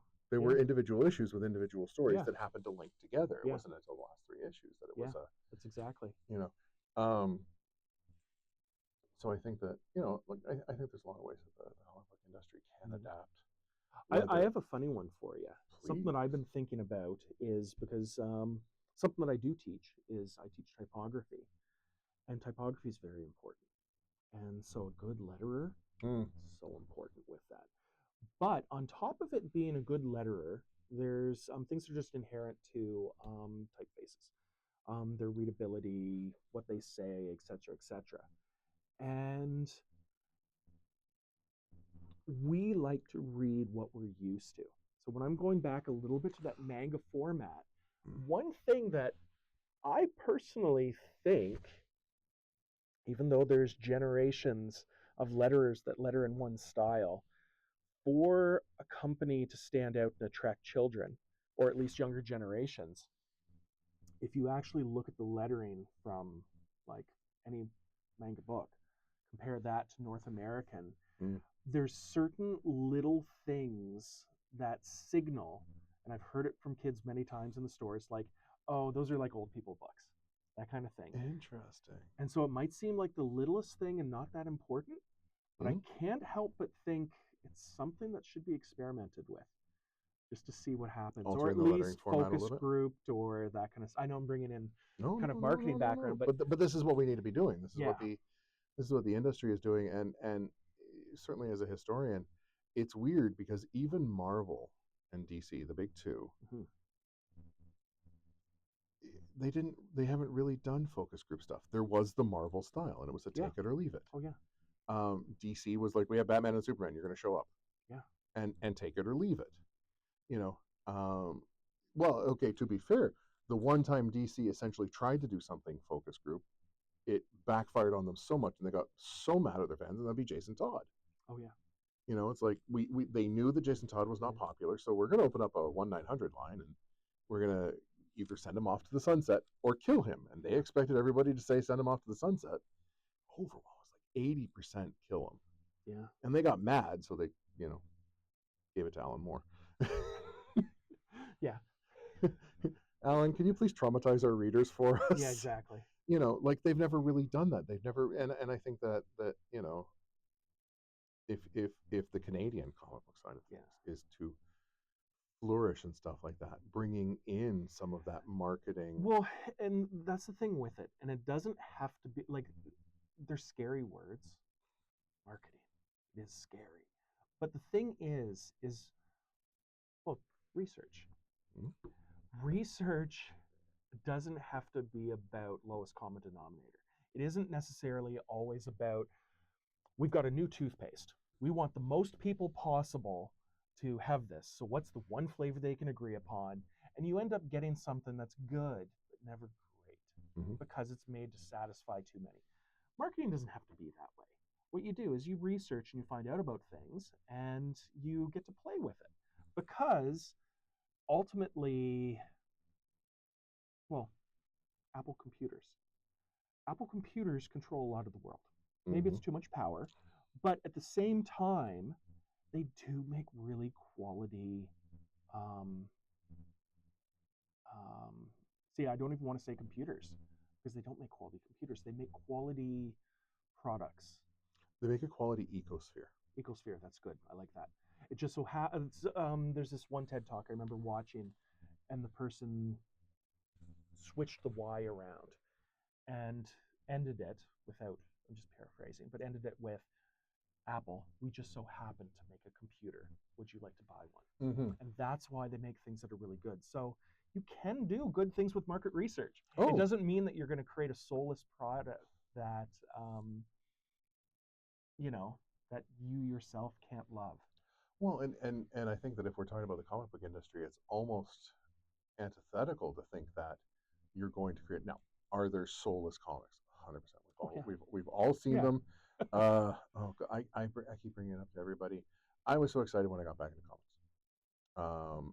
They had just released, or were about to release, the 2023-2024 NYX series. Okay. Yep. I love the X-Men. Always have been a big X-Men fan. Now, this is not even really supposed to be a superhero thing. It's about an enclave of mutants just trying to live their life in New York. I'm like, this sounds fantastic. I can't get to issue 4. I can't read it. Yeah. And it is soulless in some ways, and I'm going to get flack for that. Whatever, I don't care. I read it too, and I felt I just didn't care. Yeah, well, I want to care. I want to get into it. There's so many wants. It's just the delivery was really, really poor. And I think it comes down to one of the problems I've been having and talking about it is they're putting the message before the story. Yeah. And Chris Claremont, great comment on it, was the second you do that, the characters, they're not characters anymore. They're props to your props. Exactly. And yeah. And that's the thing, is you have to care first. So. But you get, guys, and I want to get to your stuff in a minute, but yeah. But the comic book writers and artists who stick with us, you can't sit there and say that marketing is going to produce a soulless thing if you're working with these guys. Yeah. As hated as Rob Liefeld is, you can't argue that he doesn't care for his product. Oh yeah, definitely. Now, does it do it because it inflates his ego? Fine. But the other example that I would look at Jim Starlin back in the day. Or I honestly I know that we talked about the image bubble. Mm-hmm. There's a lot of bad things about it, but I honestly, the comic world is better for having Rob Liefeld in it. Mm-hmm. Because as hard as that is to say, there might, yeah. Well, I would love to sit down and chat with Rob Liefeld. Oh my gosh! But you have to even he understands that he is not the healthiest person for the industry. Yeah. But you're 100% correct that the things that he did for the industry. Yeah, there's a certain, to be honest, the word that comes to mind is he brought fun into it. There's a level of fun. There's bombastic energy. Mm-hmm. When I think of a cover like Captain Victory #1 by Jack Kirby, and Captain Victory is holding these gigantic guns on the front of it, you totally see things like that, which are kind of the binding up to where people like Rob Liefeld would go. Mm-hmm. So he wasn't the first to do ridiculously sized guns or whatnot. Mm-hmm. And you were talking about house styles. I absolutely love Jose Garcia Lopez, his work. I feel like I forgot one name in there. Is it for Jose Luis Garcia Lopez? I'm not sure. I'm messing it up. I We'll feel find so out. bad. But Jose had created basically the house style model sheets for everything. Mhm. And I gotta say, even though I do love him, I love him. The model, the house style, when you go through the 80s and into the 90s for DC, they held on to that so tight that Mhm. yes, you had your Kevin Maguires. Yes, you had there's certain like of course you had George Perez, etc. You had Yeah, standouts, but at the same but even time, they were standouts within the style. they're Like they standouts still within the style. operated within it, Exactly. and that's the argument. If we want to go into the history of it, like that's why Marvel was able to snag. Oh my gosh, yeah. Well, Liefeld, Lee, Yeah, Larson, yeah, McFarlane all worked for DC. yeah, They started at yeah, DC. Well, okay, like they did little things for Marvel, like a cover here or yeah, there. But DC was the guys that gave them yeah, their first series. McFarlane, it was Infinity Inc., yeah. and then he got the opportunity for Batman Year Two. Can't remember what Lee did for DC. He was there for a very, very small period of time I before should Marvel started. remember. But you But have Larson did the Hawk and Dove yeah, series. I think some But Doom Patrol. yep, but they wanted them to Yeah, conform to the style, and yeah. these guys. And even when you think of like when you get into that switchover period, like uh, what's it called when Batman gets his bat broken? Oh, the It's Breaking of the Bat. Breaking of the Bat. Yeah. When you get into that, Nightfall. Nightfall. Thank you. Um, you got Kelly Jones. Mm-hmm. Okay, so that's switching things up, but at the same time, and no offense to them, you've got Graham Nolan, you've got like different Dan Jurgens. Like Mm-hmm. there's lots I like about Dan Jurgens, but again, he is part of that whole house style, and how can you compete? And it's amazing. You could make the argument that actually, now that I think about it, that they didn't really make their changes until they bought Wildstorm. Because even when you go through some of those books that stand out, they still had a lot of house style going on. Like early Oh, Greg Land, yeah. before he started kind of drawing things that are very similar. Mm-hmm. He had There were yeah. only a handful of, again, Alex Ross, but Yep. you hire Alex Ross to be Alex Ross. Yep. You're not going to try and make him conform to the house style. Who was it that did Brave New World? Because I remember it's Justice League New Frontier. Sorry. Oh, New Frontier. Oh my gosh, Darwin Cook. Yeah, you Yeah. know, but they're still heavily influenced by the house style. Yeah. Even you reckon what's his name? And I can see the cover where Azrael Batman's leaning over For Graham Nolan. when he's leaning over Bane. Yeah. It is a very distinct style, which is very Yeah. different. But everybody else was the same. Yeah. And I find it hilarious because you're referencing until they bought Wildstorm, Yep. which is Jim Lee. Which is Jim Lee. And certainly if we're talking comic book history, nobody has been more disruptive. Like I would argue that Jim Lee, and don't want to, he's one of those ones where you can't hype up his ego enough because he's actually just a down to earth nice guy. Oh yeah, and like 9 children. That whole image experiment, because the first years it was an experiment. Mm-hmm. Jim Lee learned that he was primarily effective as a businessman and creative director. And he'd still draw comics, but he knew that he was slow. He knew that those things were happening. McFarlane kind of did the same thing. Mm-hmm. Larson, that guy's a machine. Yes. So he just said, I'm at Image, I'm just going to make comics. But just put his head down. But he also only does like 1 or 2 comics. He found what he loved, and he's just like, I'm going to be here, and I'm going to be happy. Yeah. But when it comes to in the golden age, you have the guys who defined it. Yes. Bob Kane, Siegel and Schuster. Yep. I can remember the guy who created Wonder Woman. Will Eisner, obviously. Marston? William Morstan. Oh my gosh. Yeah, exactly. I'm so bad with names. I know. They defined things. Yes. But in reality, that's 3 names. But there were all these other guys doing work on those stuff that you'll never remember and never care about. You move to the Silver Age, Kirby. Arguably, nobody had more influence on the way comic books looked and were formed than Kirby. Yep. Then you move in, and the next name that for me that's going to be on that list is Lee. Nobody was more disruptive to nobody has been more disruptive to the comic book industry in a positive way, to my Yeah, thinking, absolutely. than Lee. McFarlane has also been disruptive in other ways, Mhm. but that was after Lee. After Lee opened the door. Yeah. Oh, absolutely. And then all the editors after him did like little variations upon that. So I want to get back to Canadian comics and you. And this is one of the things I'm happy about, that we get the comic book guys in here to talk about comic books, because as much as we love the indie stuff, Yeah. there is no argument that Marvel, DC, Image, Dark Horse influence everything. You know, so I guess since we're talking about artists and stuff like that, what comic book artists do you feel most influenced you? Not necessarily in how you draw, but just in making you who you are.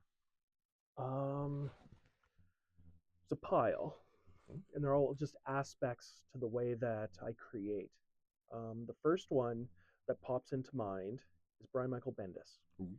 and it has to do with his earlier books, Powers, Fire, Torso, um, and it comes from his influence. So his influence is cinema, Mm-hmm. and like a lot of people like to beat up on him about talking heads and different things, but if dialogue's done well, it's the reason why we love people like Kevin Smith or all of them, because it's Tarantino. Like, it's not just the vision, it's also everything that goes together with it. Yep. And Brian Michael Bendis, some of those books he drew, some of them he didn't draw, but he still had a lot of direction on the way that the panels would work. So with him, it's understanding composition and flow and storytelling. Mm-hmm. When it comes to drawing, the number one person would have been Arthur Adams. He came around at, like, you can see where he came from. You can see stuff from Michael Golden, you can see stuff from Neil Adams and George Perez and others, but he was he was like a quantum computer. He jumped things forward so quick that he was image before image. When he was going to do an X-Men annual, you knew that was going to be an event. Mm-hmm. And as a kid, my early years, it was my Byrne and my Perez and Adams and all those guys learning to draw from, Jose, all of them. But it was Arthur Adams that made me go, you can do this on a whole different level. And from there, I would say there's lots of influence from other people, but they're more small aspects. Mm-hmm. Like one of the things in Black Helm Saga, when I was writing it, I said to Scott in the first double page spread, I wanted this to be a Jack Kirby double page spread that he would have done in the late 70s, like in Devil Dinosaur or one of those books. And I'll just pop this open quick to show you. And so when I did it, I'm like, it needs to be built with this horde of goblins, and one of the goblins turns towards and looks at the reader in the foreground. Bring it up. Let's see this. Yeah. And this 100%. So I wouldn't necessarily say that Jack Kirby is like a complete influence, like to the level of someone, where, I said with Brian Michael Bendis or Art Adams or something like that, but so influential that when I think of things, it takes me back to, I remember an interview I read with Eddie Vedder of Pearl Jam, and he was saying that one of the big issues that happened when they went through a ton of drummers was that with one of their drummers, it didn't really work out because him and the other bandmates would go, oh yeah, when we do this, we want you to lay down like a Bad Brains beat. And he'd be like, oh, I don't really know the Bad Brains. Do you want something that's like a 1/6, blah, blah, blah? And they just look at him blankly because they were coming from more of, I guess, a punk rock route. Mm-hmm. And that's the thing with comics. When I'm working on something, I'm like, oh, okay. When I'm picturing in my head, when I'm writing lettering, like specifically sound effects, I think of two people. I think of Walt Simonson, and I think of Eric Larson. Mm-hmm. Because to me, they capture it so well. There's other times where I think of stuff, and I might think of like, I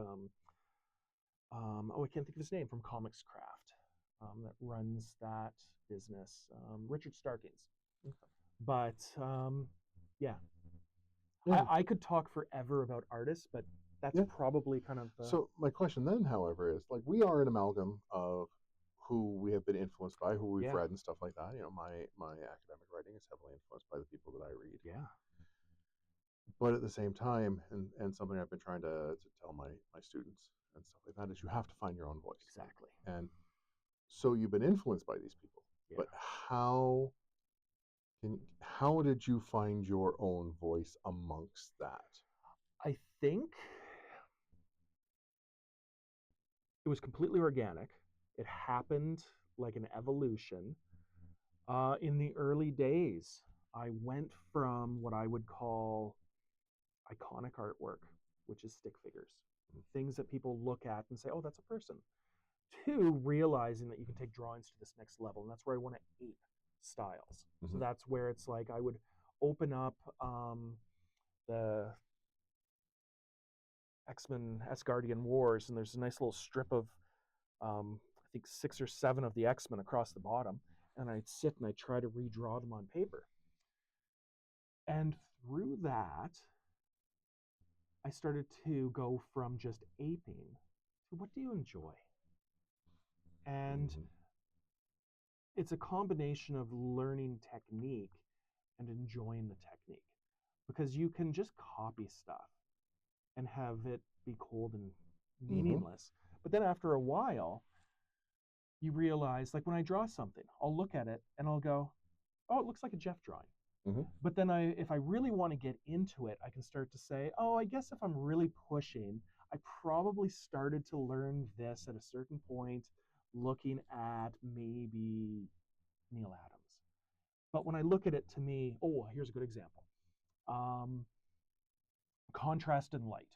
Working with negative space, Mike Mignola.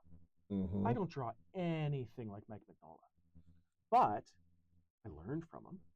I learned compositional techniques. So I might show something and say, oh, this is totally influenced by Mike Mignola, and someone else will go, this looks nothing like him. I said, well, no, but you have to look at it in these terms. So it's really hard to say when exactly that happened. I think it was just through drawing. It was just through repetition. Even I had that big break in my development. I would say that I was still kind of doing a little bit of a post-image thing, maybe a bit Dale Keone back in 94, 95. And then I went into advertising. And I had to draw things either realistically or I had to do other stuff and draw a lot of logos and have to simplify things. And that 100% influenced the way that I draw now. But funny enough, even with all that simplification, I do love detail. And I find I will over ink things because it's meditative for me. I can just sit back, listen to music, just start drawing little lines, and I'm just in my happy place. Well, I think like there's a place for simplification. There is, absolutely. And I think that you'll have to forgive me.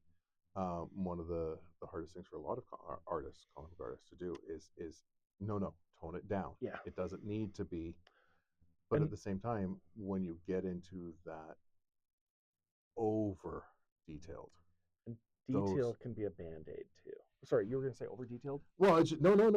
But I think like sometimes it can be a band-aid. But I think that there's those times where you're like, I liken it to swear words. If you swear every other word, nobody cares. Exactly. But if you're somebody who never swears and then drops an F-bomb, now everybody's paying attention. Yeah. So if you've mastered that, if you figured out, okay, this is too simplistic, but now we can simplify it down and make it that one, when you hit that moment of the detail, that one splash page, everybody's like, ooh. Yeah, that's exactly it. It's So I guess one of the things that I've always said, and I'm coming at this from academic writing and that sort of stuff, is you have to learn to trust yourself, and you have to learn that it's okay to make mistakes, and because you might not be happy with whatever it is you're doing, Mhm. but there's something in there that you liked, and that's going to start finding your voice. Oh my gosh, I can't agree more. One of the things I tell my students all the time is if you ever feel like you're plateauing, if you feel like you're not improving, you're not doing something that you like, it's because you're not being dangerous enough. You need to risk failure to grow. And I always say, if you're not failing, you're doing something wrong Mm-hmm. because you're not trying hard enough. With that, putting that into my own art, and this took me a long time. So back, like especially if I go back to my pre-advertising days, I would just draw Wolverine over and over again, and I got good at it. Mm-hmm. But that was because I drew Wolverine over and over again. Now, and one of the reasons why my portfolio can be very eclectic is because I'll say to myself, draw someone you've never drawn before. Mm. Draw something that you're uncomfortable with. And it might suck, but that's okay. Draw it another time. Mm-hmm. And then see what happens. And then you'll grow with it. You'll learn things. Um, yeah. Yeah. Yeah. 100%. Yeah. Yeah. And that's just it. So, and I guess when it comes to writing, Mm-hmm. how did you, because comic book writing is a different beast. It is a different beast. How did you get into it? How did you learn? Okay, so let's say hypothetically, I want to. Sorry, um, I want to learn to write comic books. Screenplays. Really? Screenplays. And I know so many people will argue and say, well, comics are different. Say, yes, they are different. They're different in the application, but they're not different in the mind's eye because you're putting scenes and edits in people's heads. And it has to flow, it has to make sense, it has to stay exciting. If you just have a stationary room, like even here, you've got two cameras going on. This will make it more interesting. Mm-hmm. And as you do things like that, and that's what filmmaking does. So when I initially write, I'm thinking of it as scenes, and I do draw upon having to do storyboards. I used to do storyboards for um, ads, lots of different things like that. Mm-hmm. And yeah, it wasn't too hard. And then as you go through, like in the sense, sorry, that's yeah, I know that's a bad thing to say. This is a person yeah, that was such a that was me saying after 25 years of working with, like I worked with Pfizer, Lint, General Motors, General Dynamics, BASF. That might not mean anything to kids listening, if kids listen. But there's all these different things. And so when you've worked with them for enough time, you do pick up on stuff. So when it comes to giving art direction, because that's what I was an art director, Mm-hmm. it's really a combination of art direction and script, which is two of the things that we would do. So for comics, it's really getting it out in that sense, but that's really just the format. Mm-hmm.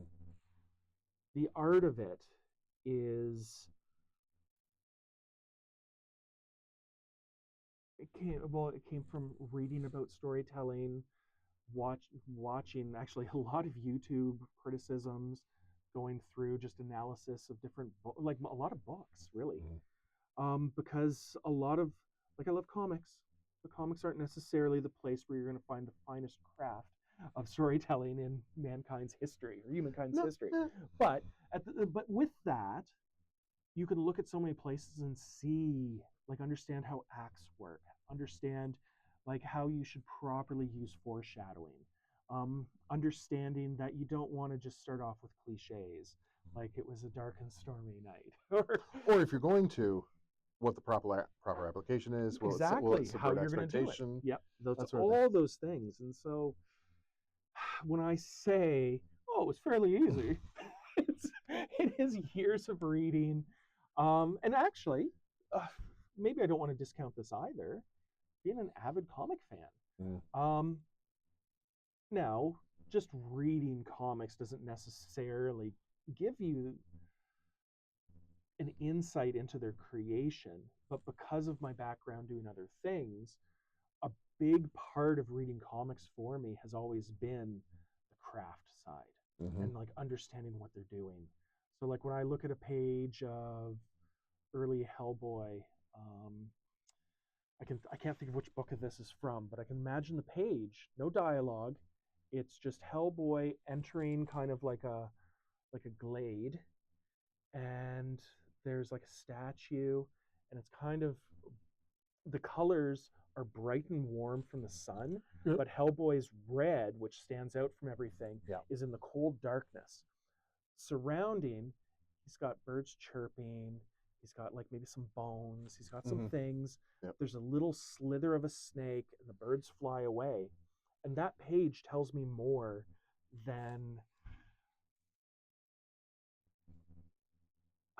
I'm going to beat up on some old comics. I know it's bad to do, but I continually try to read Golden Age stuff.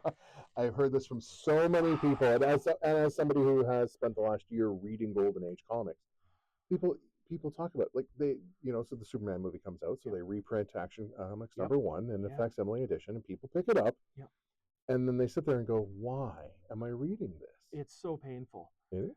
And that's the thing. They were making produce. That's what they were doing. They're like, we got some ideas. Let's put it on paper, get it out as fast as possible. And that's the difference between that and a page like that Mike Mignola does, or many people. Well, I think you see the transition, and and again, you have guys like Kirby and Lee to thank for this. In that you went from the Golden Age tell to the silver, particularly late Silver Age show. You look at particularly Kirby stuff with New Gods. There's such limited dialogue in these comics, and it doesn't hurt that it was him getting finally the creative freedom that he'd been longing for, and you have these just stunning pieces from him. But that really started to change you don't have to tell me what's going on. You can show me. Exactly. You read some of the Golden Age, and there's a text block that says, when Captain Marvel punched Ryback, and you're like, yes, I see that. Yeah. Thank you. Well, one of the biggest differences for me is going from Wolfman and Perez on Teen Titans to Perez alone on Wonder Woman. And I know I'll make a lot of people angry at me because I know that George Perez's Wonder Woman is sacred. But whoa, was George wordy. Not as bad as like Alan Moore has rhythm to his work, but have you read those prose issues of Swamp Thing? No, I know of them. I'm trying to track down those. For me, reading those is like trying to watch the Star. Oh wow, I'm really insulting Alan Moore. I'm just making enemies today. No, but it's like every year around Christmas, I'm like, okay, I'm gonna have rum and Coke, and I'm gonna try to make it through the Star Wars Christmas special. And every year I get to Harvey Korman, and I'm like, I'm out. Yep, we're done. And if you've watched it, that's not that far in. Nope. Usually what I do is it's my Tootsie Roll Pop scenario, is that I get to about Harvey Korman, and then I fast forward to get to the Boba Fett animation, and then I quit. Yeah. But those Alan Moore issues, to be honest, I have never read them in the sense of reading them for their quality of prose. I've always read them because I wanted the comic book. And my attitude was always, if I wanted a novel or a short story, novella, whatever it is, that's what I would get. So those issues I found so painful because it just felt wrong. It's I don't know if you've read the V for Vendetta. Yeah. It's the same thing. Yeah. It's there's a lot of long speeches, monologues, and you're just like, I get it. Yeah. Now the one that I do enjoy that he does really get into is From Hell, Mm-hmm. because at times it's like an academic treatment Yep. kind of thing, but at the same time I find it so engaging because of how much research that guy did. Well, they had to bring out a second book. Mm-hmm. It was just the research, but yeah. Well, and it's Alan Moore is an interesting case study of human psychology. Having met him a couple of times, I've met him 3 different times at conventions, and it's you never know what Alan Moore you're going to meet. Yeah. Either he's incredibly glib, he loves the fans, or he absolutely hates everybody and swears at the fans, or so like. And I find that very, very interesting, and I see the same thing in his comic books. It's which Alan Moore are we getting on this? Yeah. And the worst part is he's always transformative in whatever he touches, and it's like, I don't know if I'm going to like this, but he's going to do something. Like the most interesting one I just learned about, and I'm now trying to track down the issues. You'll have to forgive me. I'm not. I use my tablets for reading. I have Marvel Unlimited and DC Infinite, but I will not pirate comics. I don't.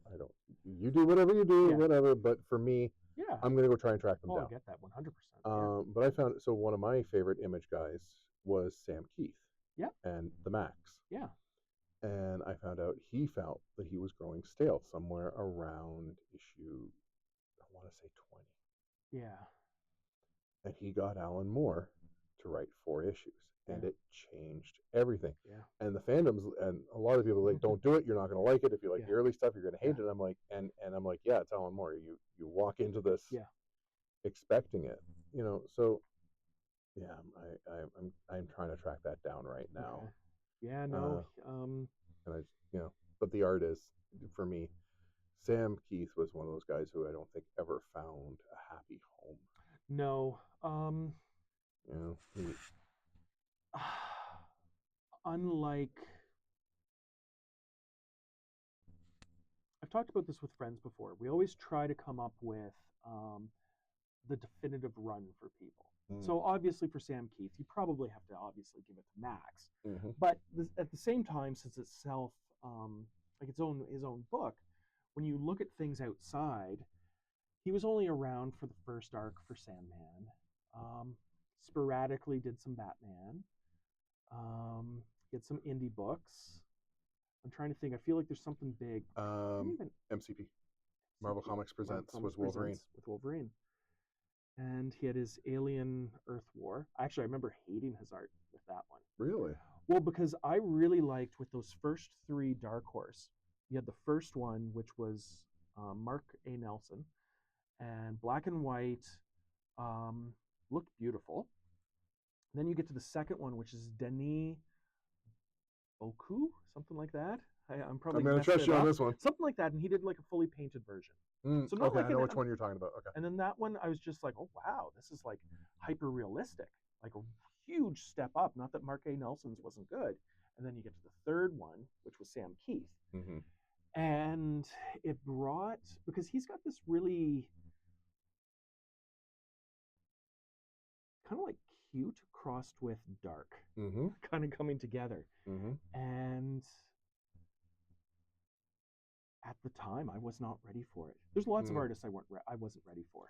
Yeah. I wasn't ready for Mike Mignola. When he took over doing covers for Classic X-Men and different things, I'm like, this is not Art Adams. And I wanted nothing to do with him. And then a friend... such a shock going from Art Adams to Mike Mignola. Yeah. Like there's a little bit of Steve Lytle in between, but it was so different. And and so I won't hide it.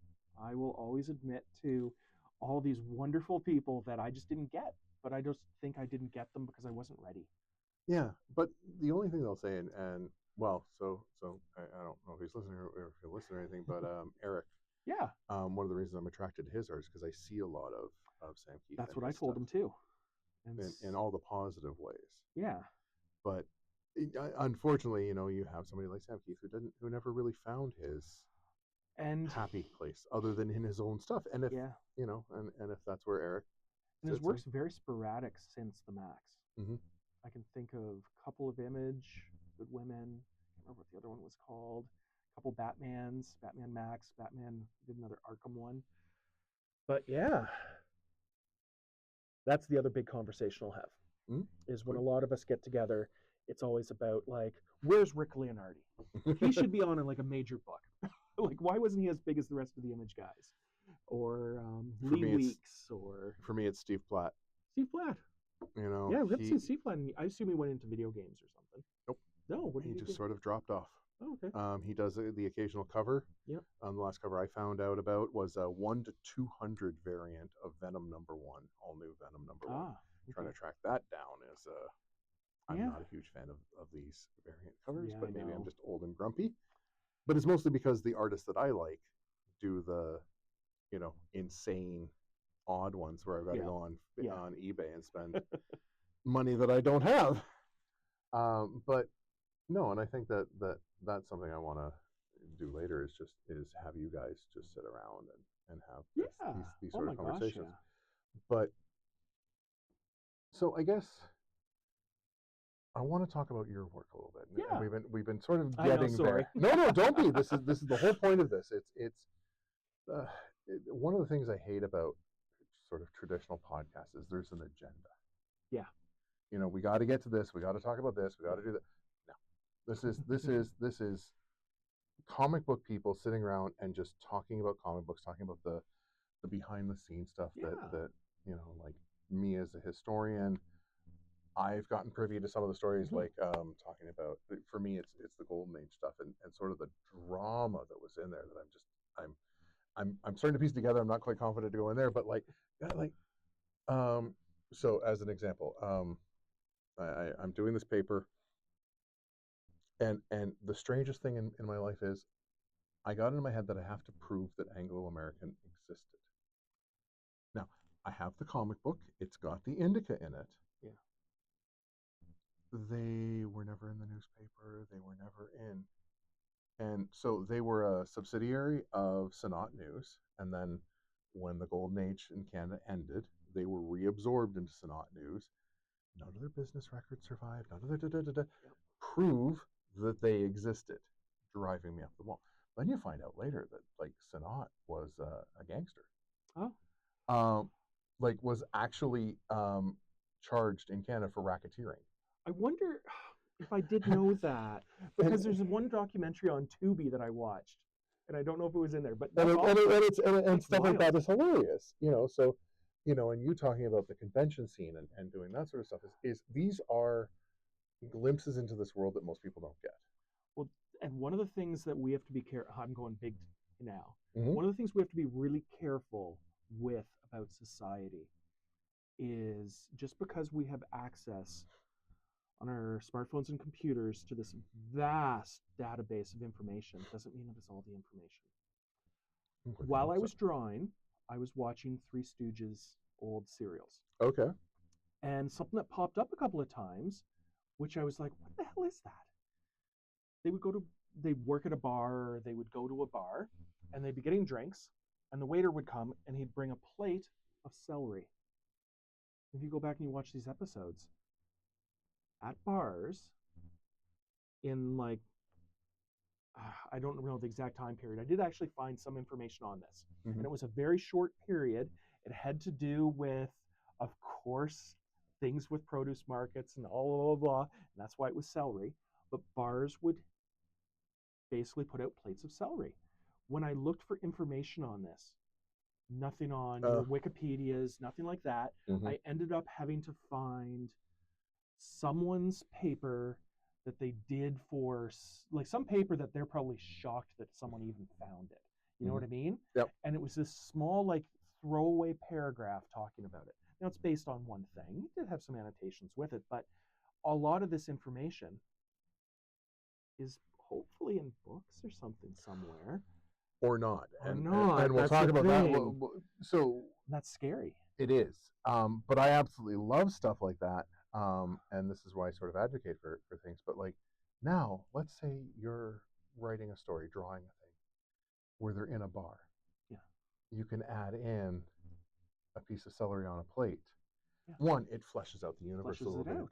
But you've brought that into it through Yeah. through the stuff, and I love stuff like that. The best thing I can explain this is it's the historian's dilemma, because people don't write down things that they assume that everybody knows. Yeah. And the best way I can explain to it, everybody's used to having salt and pepper on the table, right? Yeah. Did you know there was a third? No. All through Victorian era, there was a third.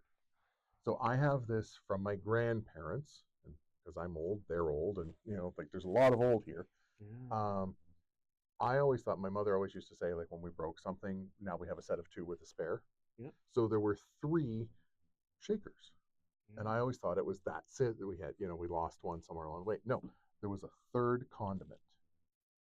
Trying to think Salt, you I won't can't. even guess. You won't. Nobody knows.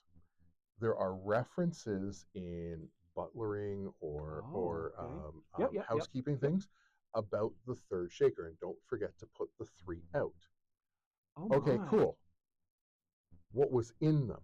Everybody just assumed that you knew what Yeah. went in there. Yeah. And the only thing that'll happen is at some point somebody will find somebody's diary Yeah. where somebody complains about having to fill the shaker, and then Yeah. everybody goes, "Oh, that's what it was." But you're talking about why are they putting celery on this thing?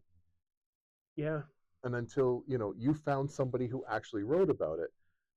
But for everybody who made that, Yeah. it was just an accepted common practice. Yeah. Oh, that's wild. So, Huh. So interesting. Yeah, but that's the thing. I have a friend that I can't convince that I had this Transformer shockwave in the Christmas of '84. And he says, but it wasn't released until '85. And I remember at one point I found some information about it being released early in some markets. mm-hmm. But the thing is I have a photo of myself, the Christmas of '84, that we lived in this house and we moved out in '85 and we moved into in '84. So there's no way that Christmas was anything but. And even to this point, the friend said, yeah, I see the picture, but I want you to show me some information. And it's like, it's really hard to find. It's being nerdy enough, I can sit there and go, was it an actual Transformers branded shockwave, or was it a Galaxy Man? It wasn't the Galaxy Man from Radio Shack. Okay. So, yeah. Okay. So in my research, it's hard. And I remember at the one point I did find something, and I will find it again at some point. I just have to meet the right person that has the right information. Mm-hmm. That's all a lot of this is. So, all right, circle back around to it again. But no, that's the point of all of this, is for us to talk about these things, to talk about how you did it, to talk about the people and the creative process for not just you, but everybody else, that you're a part of this community therein, and the behind the scenes stories that we don't get. Like, just redoing my parking. Sorry, no we're talking. Well, it's just that you talked about that you wouldn't have really gotten into this without hanging out with Scott Wood. Yeah, that's exactly it. And that's the whole point of all of this. So I'm glad we're doing it. But we will. You good? I'm totally good. Sorry. No, it's okay. Again, welcome to Western. So I want to talk about what you're working on. Yeah. So what I'm working on right now is 3 to 4 projects, 5 technically. The 5th one is I'm doing a cover for Ricky Lima, so for his unauthorized kickboxer series. So with that, he he's got one more issue, basically retelling the movie Kickboxer, and he's been doing it through almost like a rotoscoping technique, and he's got lots of us Canadian guys to do that. And so the cover I'm going to be doing for, actually, I'll keep it a secret for now. It's going to be a fun one, but it will be a lot of Jean-Claude Van Damme. I'll tell you that much. So the other things that I'm working on, probably the easiest one to talk about first is Black Helm Saga, because issue 2, the script is in Scott Woods' hands. Nice. So we'll still chat about things as he goes through because he'll inevitably find where, some of my direction won't work. So we'll figure that out. And then I have the script from Scott Wozczyk for myself to start drawing Probed and Loaded #2. With that, where I am with it right now is I haven't. It's funny. I can always find ways to procrastinate, but it's not that I don't need to do it. I'm procrastinating on doing my layout thumbnails, but I'm procrastinating by designing all the characters that are going to be in the issue. So I have to do them both. I've just chosen to do that first. Along with it, I'm kind of experimenting, simplifying my style a bit, because we want it to go faster than the last issue.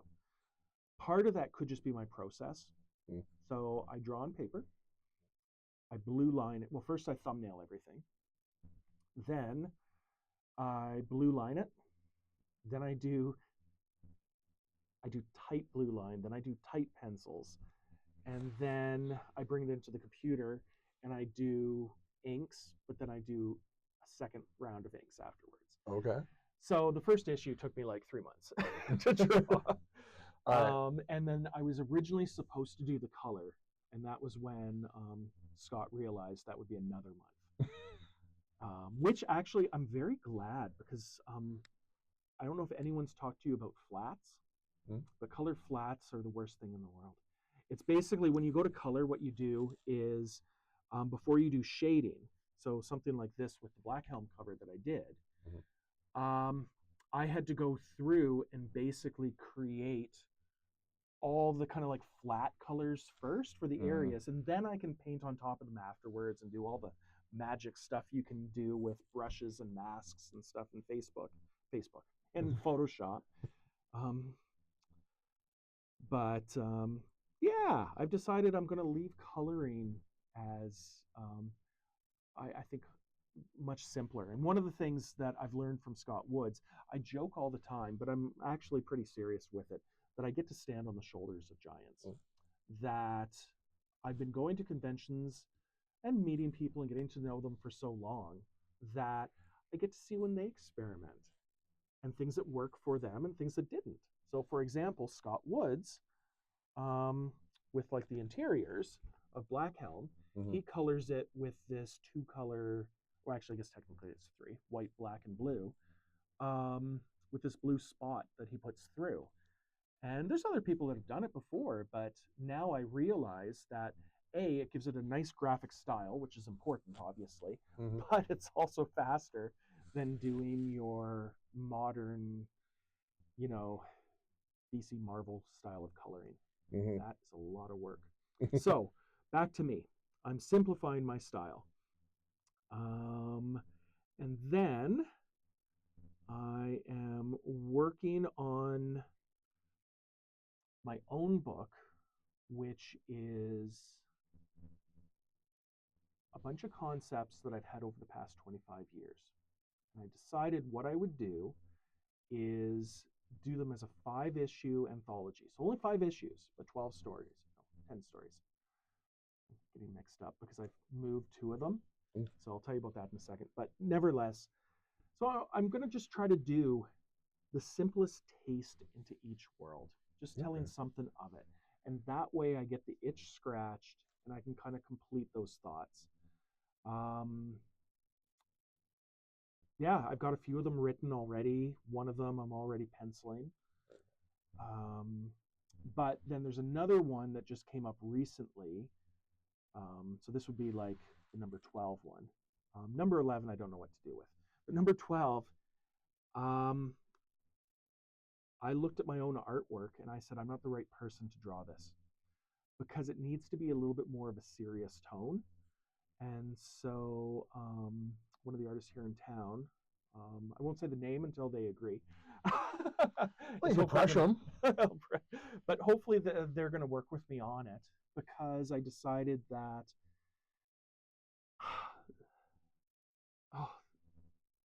so cocky and so, but this is me getting my dystopian science fiction out. Mhm. And I just feel like without going political, like into the world, there's a lot of things going on. And I want to talk about it, but I want to talk about it the way that, the great ones that came before us Mhm. did. I want to talk about the present through the lens of the future. And yeah, so hopefully that actually might get done before um, any of the other three projects, because I'm not really exactly sure what the person's schedule is going to be like. And if they're really fast, I should hopefully have the script finished maybe even this weekend. Oh, very cool. So yeah. And I think that's something like you touched on a couple of things that I think that is incredibly important in this, and particularly in the Canadian ecosphere, is this collaboration, is this, you call it standing on the shoulder of giants. I say it's more lattice work. You guys are helping each other Yeah.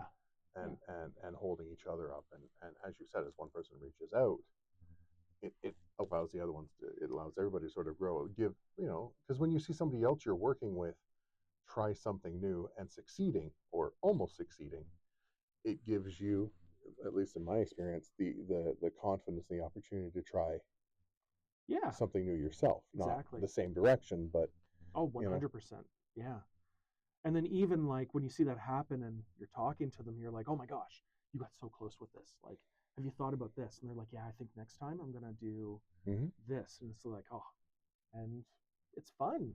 Yeah. Um, So one of the things that came up in the conversation with Eric, and I'm getting the impression this is going to be a run through for everything, is the sense of community. yeah, 100%. And I guess he had his own take on it. I'm gonna ask you on it. Is Mm-hmm. how do you get into the community or find your community and get into it? Because I'm not suggesting everybody comes and There you is a guys there is build a a. there is a gate. Mm-hmm. So the gate is you just have to make something. That's all it is. As soon as you make something, even if it's not great quality, people seem to be like, you're doing something. This is great. More people need to draw. And it's like, oh yeah, like we always joke, and you would know this from um, academia, but like I try not to swear too often, but I always call it the shit sandwich. Mm-hmm. You've given the shit sandwich before, where what you do is you basically start off by saying, hey, this is really cool what you've done here. I like the way that you're thinking. There's ways that you frame it. Then you give them the hard truth. And then you finish it off with, but if you keep doing these things, definitely this is how you're going to grow. Mm-hmm. And so you give them that hard news. And that's the way people are. Mm-hmm. And so if someone does come in with something that's not that strong yet, um, people support you and then give you great advice. And the most important thing is the encouragement. The community is just so important because of the encouragement part, because um,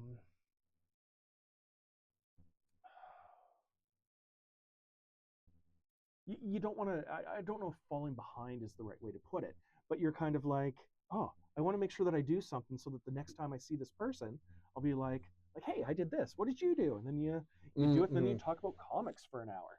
Yeah. So yeah. Yeah. It's not really, sometimes you talk about healthy competition. Mm-hmm. I did that so much in school when I was in graphic design. We really competed against each other. This is like healthy competition, but the competition really isn't competition. No one's trying to outdo anyone. It's just the competing is more like a fun run. It's that you're just excited that you are running along with everyone else, and hopefully not only will you get across the finish line, but you can encourage and help others to get across too. Mm-hmm. It's the difference between, as the example, going running solo Yeah. and going running with friends, because you Yeah. always push yourself to go another That's exactly a it. little bit further, Yep. a little bit faster, or a little Yep. bit, yeah. And this isn't a, forgive me from what I'm seeing, you're not treating it like a zero sum game. Yeah, That exactly. if you succeed, Scott doesn't. Yeah, that's It's one. Yeah. if you succeed, the community succeeds. Yeah, absolutely. Like a lot of the time I share stuff that will just be out of like, yeah, this could be a good opportunity for me. And if this was the world of advertising, I would keep that quiet. Mm. But you send it out and just say, hey, everyone, this is going on. I'm going to see if I get chosen. But as long as one of us does, I'm happy. And that's what you do. And then afterwards, it's like, yes, it was one of us. And that's weird because in academia, it's not that way. Yeah. There's ideas and things that I research on that I have to keep to myself because absolutely. Yeah. somebody else will take the idea. Someone will take the idea and get the funding. Yeah. And we like funding. We like money. Oh yeah. Yeah. Whereas, it seems to be with this. And the other side of it is then the question becomes how to grow the community a little bit more, how to what the next steps are. If there are next steps, maybe you guys, maybe the community, maybe it's just me wanting another Canadian golden age or a silver age. I do. I want the same thing. Like when you say that, I just go, that's why I said like instantly, I do. I want that. I think it's very possible. We do think of things in personal timelines, like your lifetime. Mm-hmm. So when I talk about kids and generations not buying from newsstands, etc., there's been other things going on. A lot of teachers, it's a lot more acceptable now to use comic material within classes. Mm-hmm. And that does influence. And now if we combine that with the world of art in general, one of the things like AI can be scary. For many reasons. But if I just like trim it just down to art and comics and stuff like that, it can completely replace us 100%. But the thing is we're misjudging the way people react to art. If I look at the punk movement of the late 70s, and I look at bands like Emerson, Palmer and Lake, and I look at Yes and all of this, those bands were bringing out brilliant albums. They were virtuosos. They were bringing out perfect music. Mm-hmm. And not everyone wanted that. People got tired of it. And it gatekeeped certain ways, and people just sometimes want 1, 2, 3, 4 Blitzkrieg Bob. Mm-hmm. And it might be just me trying to drink my own Kool-Aid or something. But when I see at conventions, people get excited when they say, wait, so you actually drew this? It's like, yeah. I'm like, oh, that's really cool. Mm-hmm. And I think people like authenticity. And I hope that there is going to be a swing back. And with that, I just hope people just make more things. Like COVID, one of the good things about COVID, and I will say that yes, there can be terrible things happen in the world, but good things can come out of it. Mm-hmm. One of the good things was people rediscovered hobbies. Mm-hmm. Crocheting, baking bread, whatever it might have been, and maybe they didn't necessarily 100% keep up with it, but it rewired brains a bit. Memories and all of that, they're connections that we make. By building those connections, it makes it easier the next time for someone to do something. And that's what I hope will happen. And with it, we will get more Canadian comics. Yeah. Well, I think you've got something like Western that wants to be an entrepreneur incubator. Yeah. I think that the more we get this out there, the more that there is somebody's going to come along and start to work on the financial and business side of this, because there is a way to make it work. Yes, there absolutely is. I'm not business minded, so I don't know how that works. Yeah. Going back to marketing history, the most important advents with companies and the way that they run business has always been those companies that figure out what it is that they really do well. So the example I always like to go to is Shell. Shell, gas. Yeah. So their logo, it's a shell. Mm-hmm. We look at that logo and we can look at it in terms of, like graphic design and say, okay, well, it's protective. There's drilling in the oceans. You can go to all these different things. Shell originally procured and transported shells. Think about color. So color, so much of that came from mollusk and different types of shells and that's one of the things that we do. Is quite popular with decoration, color, things right across the board. This was a valuable commodity, and they made a lot of money off that. And they know who it was. It was the son of one of the owners. I don't remember the exact names, or one of the main people that ran it. At some point, basically, and I'm really dumbing this down, basically said, what we're really good at is moving these ships around the world.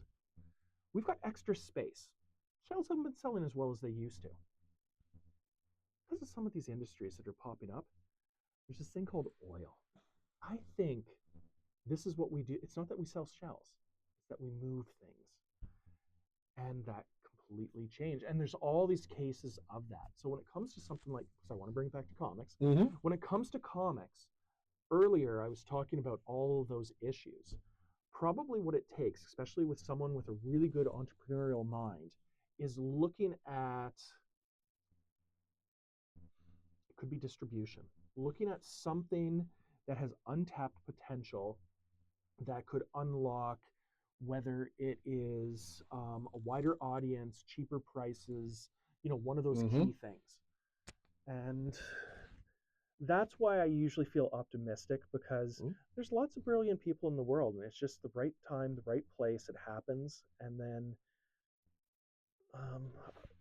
I'm updating my parking on my smartphone. Yep. You wouldn't have guessed that 20 years ago. So yeah. No, and I'm optimistic about it. I think that the Canadian market is an incredibly untapped resources, and I see historians, when you get historians around, we hate the phrase history repeats itself. Oh yeah. Because it has a sense of inevitability and that things have to happen this way. But what you will get is that it does rhyme. And looking back at the WECA period, the World War II Canadian comics, there was this huge untapped potential, and a couple of people were like, we would like to make some money. Yeah. And they found it. Now, unfortunately, they didn't do it right. Only one out of the three did it. Yeah. One out of the four did it right. I mean, the Educational Project knew what they were doing when they went into it. They did their thing, and unfortunately, children don't like educational things. Not explicitly educationally. Yeah, and that's what done well. But it was done well. Some of the art was amazing. But when push came to shove, and they were kids will go for the entertainment more than well, and there's sort of the other argument is the primary market is kids-ish. Yeah. But I think that I will say it's something I want to get into at some point in the future, which is, as much as maybe the Canadian, it's not the creators, and that's the very interesting thing to me. But the you mentioned it earlier when talking about guys like, I just Chris and Jason. The publishers. The very indie publishers. Oh, Drawn and Quarterly. Thank you. There we go. Drawn and Quarterly comics. Yep. They have their style, and if you try and there are a lot of people who have, it feels to me, pigeonholed Canadian comics into alt comics. And you look at Scott Wojcik, who really wants to write superhero comics. Yeah. And he gets pushback for it. Yeah. And I find it very, very interesting that the Canadian comic ecosphere has been almost allergic to superheroes. Yeah. And the second I start sitting down and talking to everybody acknowledges it. Yeah. But the second you sit down and start to talk about it and talk about why, it becomes this nebulous, I don't know, why is that? And I want to plant it in your head because I want to get a bunch of you guys together to talk about this because you're I can't remember the name of it, the science fiction dude. That one. The Probe Loaded? Yeah. Yes. It has elements of that fantastical superhero. It's more Flash Gordon-y. More Flash Gordon-y. But Flash Gordon was a superhero. Like we're talking Adam Strange superhero. Yeah. You know. And but it's there. But when we look at the Canadians love to talk about our Canadian superheroes. But none of them are Canadian. Yeah. None of them are created by Canadians. None of them, Also, did you know DC only has 2 Canadian superheroes? And I can only think of one right now. Who's the one? I'm quite curious. Oh my gosh. She was in... Yep. Okay. I'm getting her slightly mixed up with the one that they did at Marvel with Young Avengers or one of those. Was she in Jeff Lemire's Justice League on... It was first going to be called Justice League Canada. Is this the right book? Yep. Yeah. Yep. You're in but the then right they one. changed the name because they decided it wouldn't sell. Yep. And I don't remember because the name was generic. Yeah, and but she was like an Inuit kind of character. Yep. And I can't remember her name, but like to say that she's a D-lister is giving her credit. Yeah. But there's one other, and they only made him Canadian in the New 52, but it's stuck since then, and it's never going to be somebody you're going to think about. Yeah, who is it? Booster Gold. Really? Is from Toronto of the 32nd century. Huh. I love Booster Gold, and I did not know that. Yep. Those are the only 2 Canadian superheroes that DC has.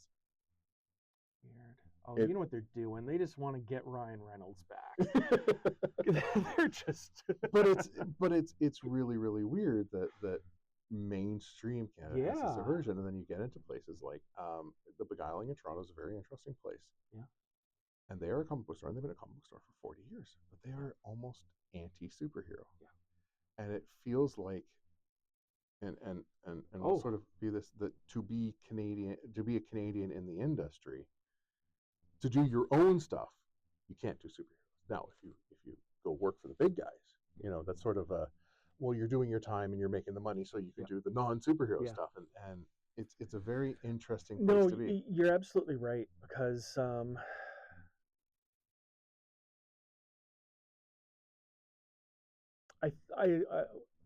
there's 3 things that pop in my head, and I don't know if you want me to save these, but the 3 things are... We can always start here and then circle back to them at a future day. So the 3 things that goes through my mind is superheroes are synonymous with the United States, and Canada always wants to differentiate itself. It's one of our things.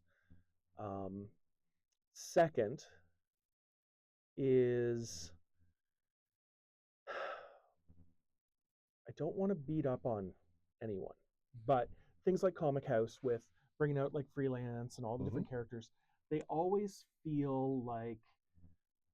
here's actually a funny thing. We all know what the Me Too movement is. But prior to the Me Too movement, if you were in marketing or advertising, you would use the phrase Me Too all the time when you would talk about products. So for example, you talk about something new coming out, but it's going to be a Me Too in that category. And what that is basically someone else has already carved some sort of niche like Coca-Cola, and it would be like RC Cola or those kind of things. So the Canadian superheroes have that feel. Hey, like we're just kind of like a generic knockoff. And to elevate higher, they need that bombastic. They need a Rob Liefeld. Even if it doesn't have the substance, but they need something big.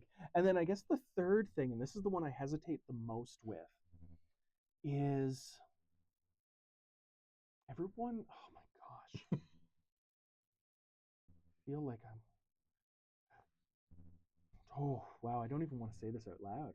Because I feel like this is a bad one. I'll save it. I'll tell you offline. Okay. And then we'll decide, and I'll bring it up later if we talk about it again. But I will say that this is probably a good place Yeah, to end it, absolutely. because we've been here for 2.5 hours. Yeah. Believe it or not, it doesn't feel like it. And really, thank you for Oh, this and for the conversation. thank you. I'm going to put all of your social media, if that's okay, and Yeah. ways to contact you. One of the things I wanted to get to, and we just didn't have the Oh, yeah. time, but are you open for commissions? Yeah, absolutely. So one of the best ways to support your local artists is to commission them. Yeah, You know, absolutely. because all like it doesn't take a lot for you to do something. Yeah. It And makes me, the consumer, very yeah, very happy. and that money goes into usually publishing. It goes directly to your pocket, whatever you want to do. Yeah. You know, so Yeah. I always want to make sure that if people are up for it, that if people know that Oh, I that, appreciate that you're that. up for it, we'll have all your social media in it, and we will, assuming you want to, Yeah, absolutely. be having more This conversations is in the near wonderful. future. Excellent. All right, thanks, Jeff, Thank you. and we will hit. All right, there's my house.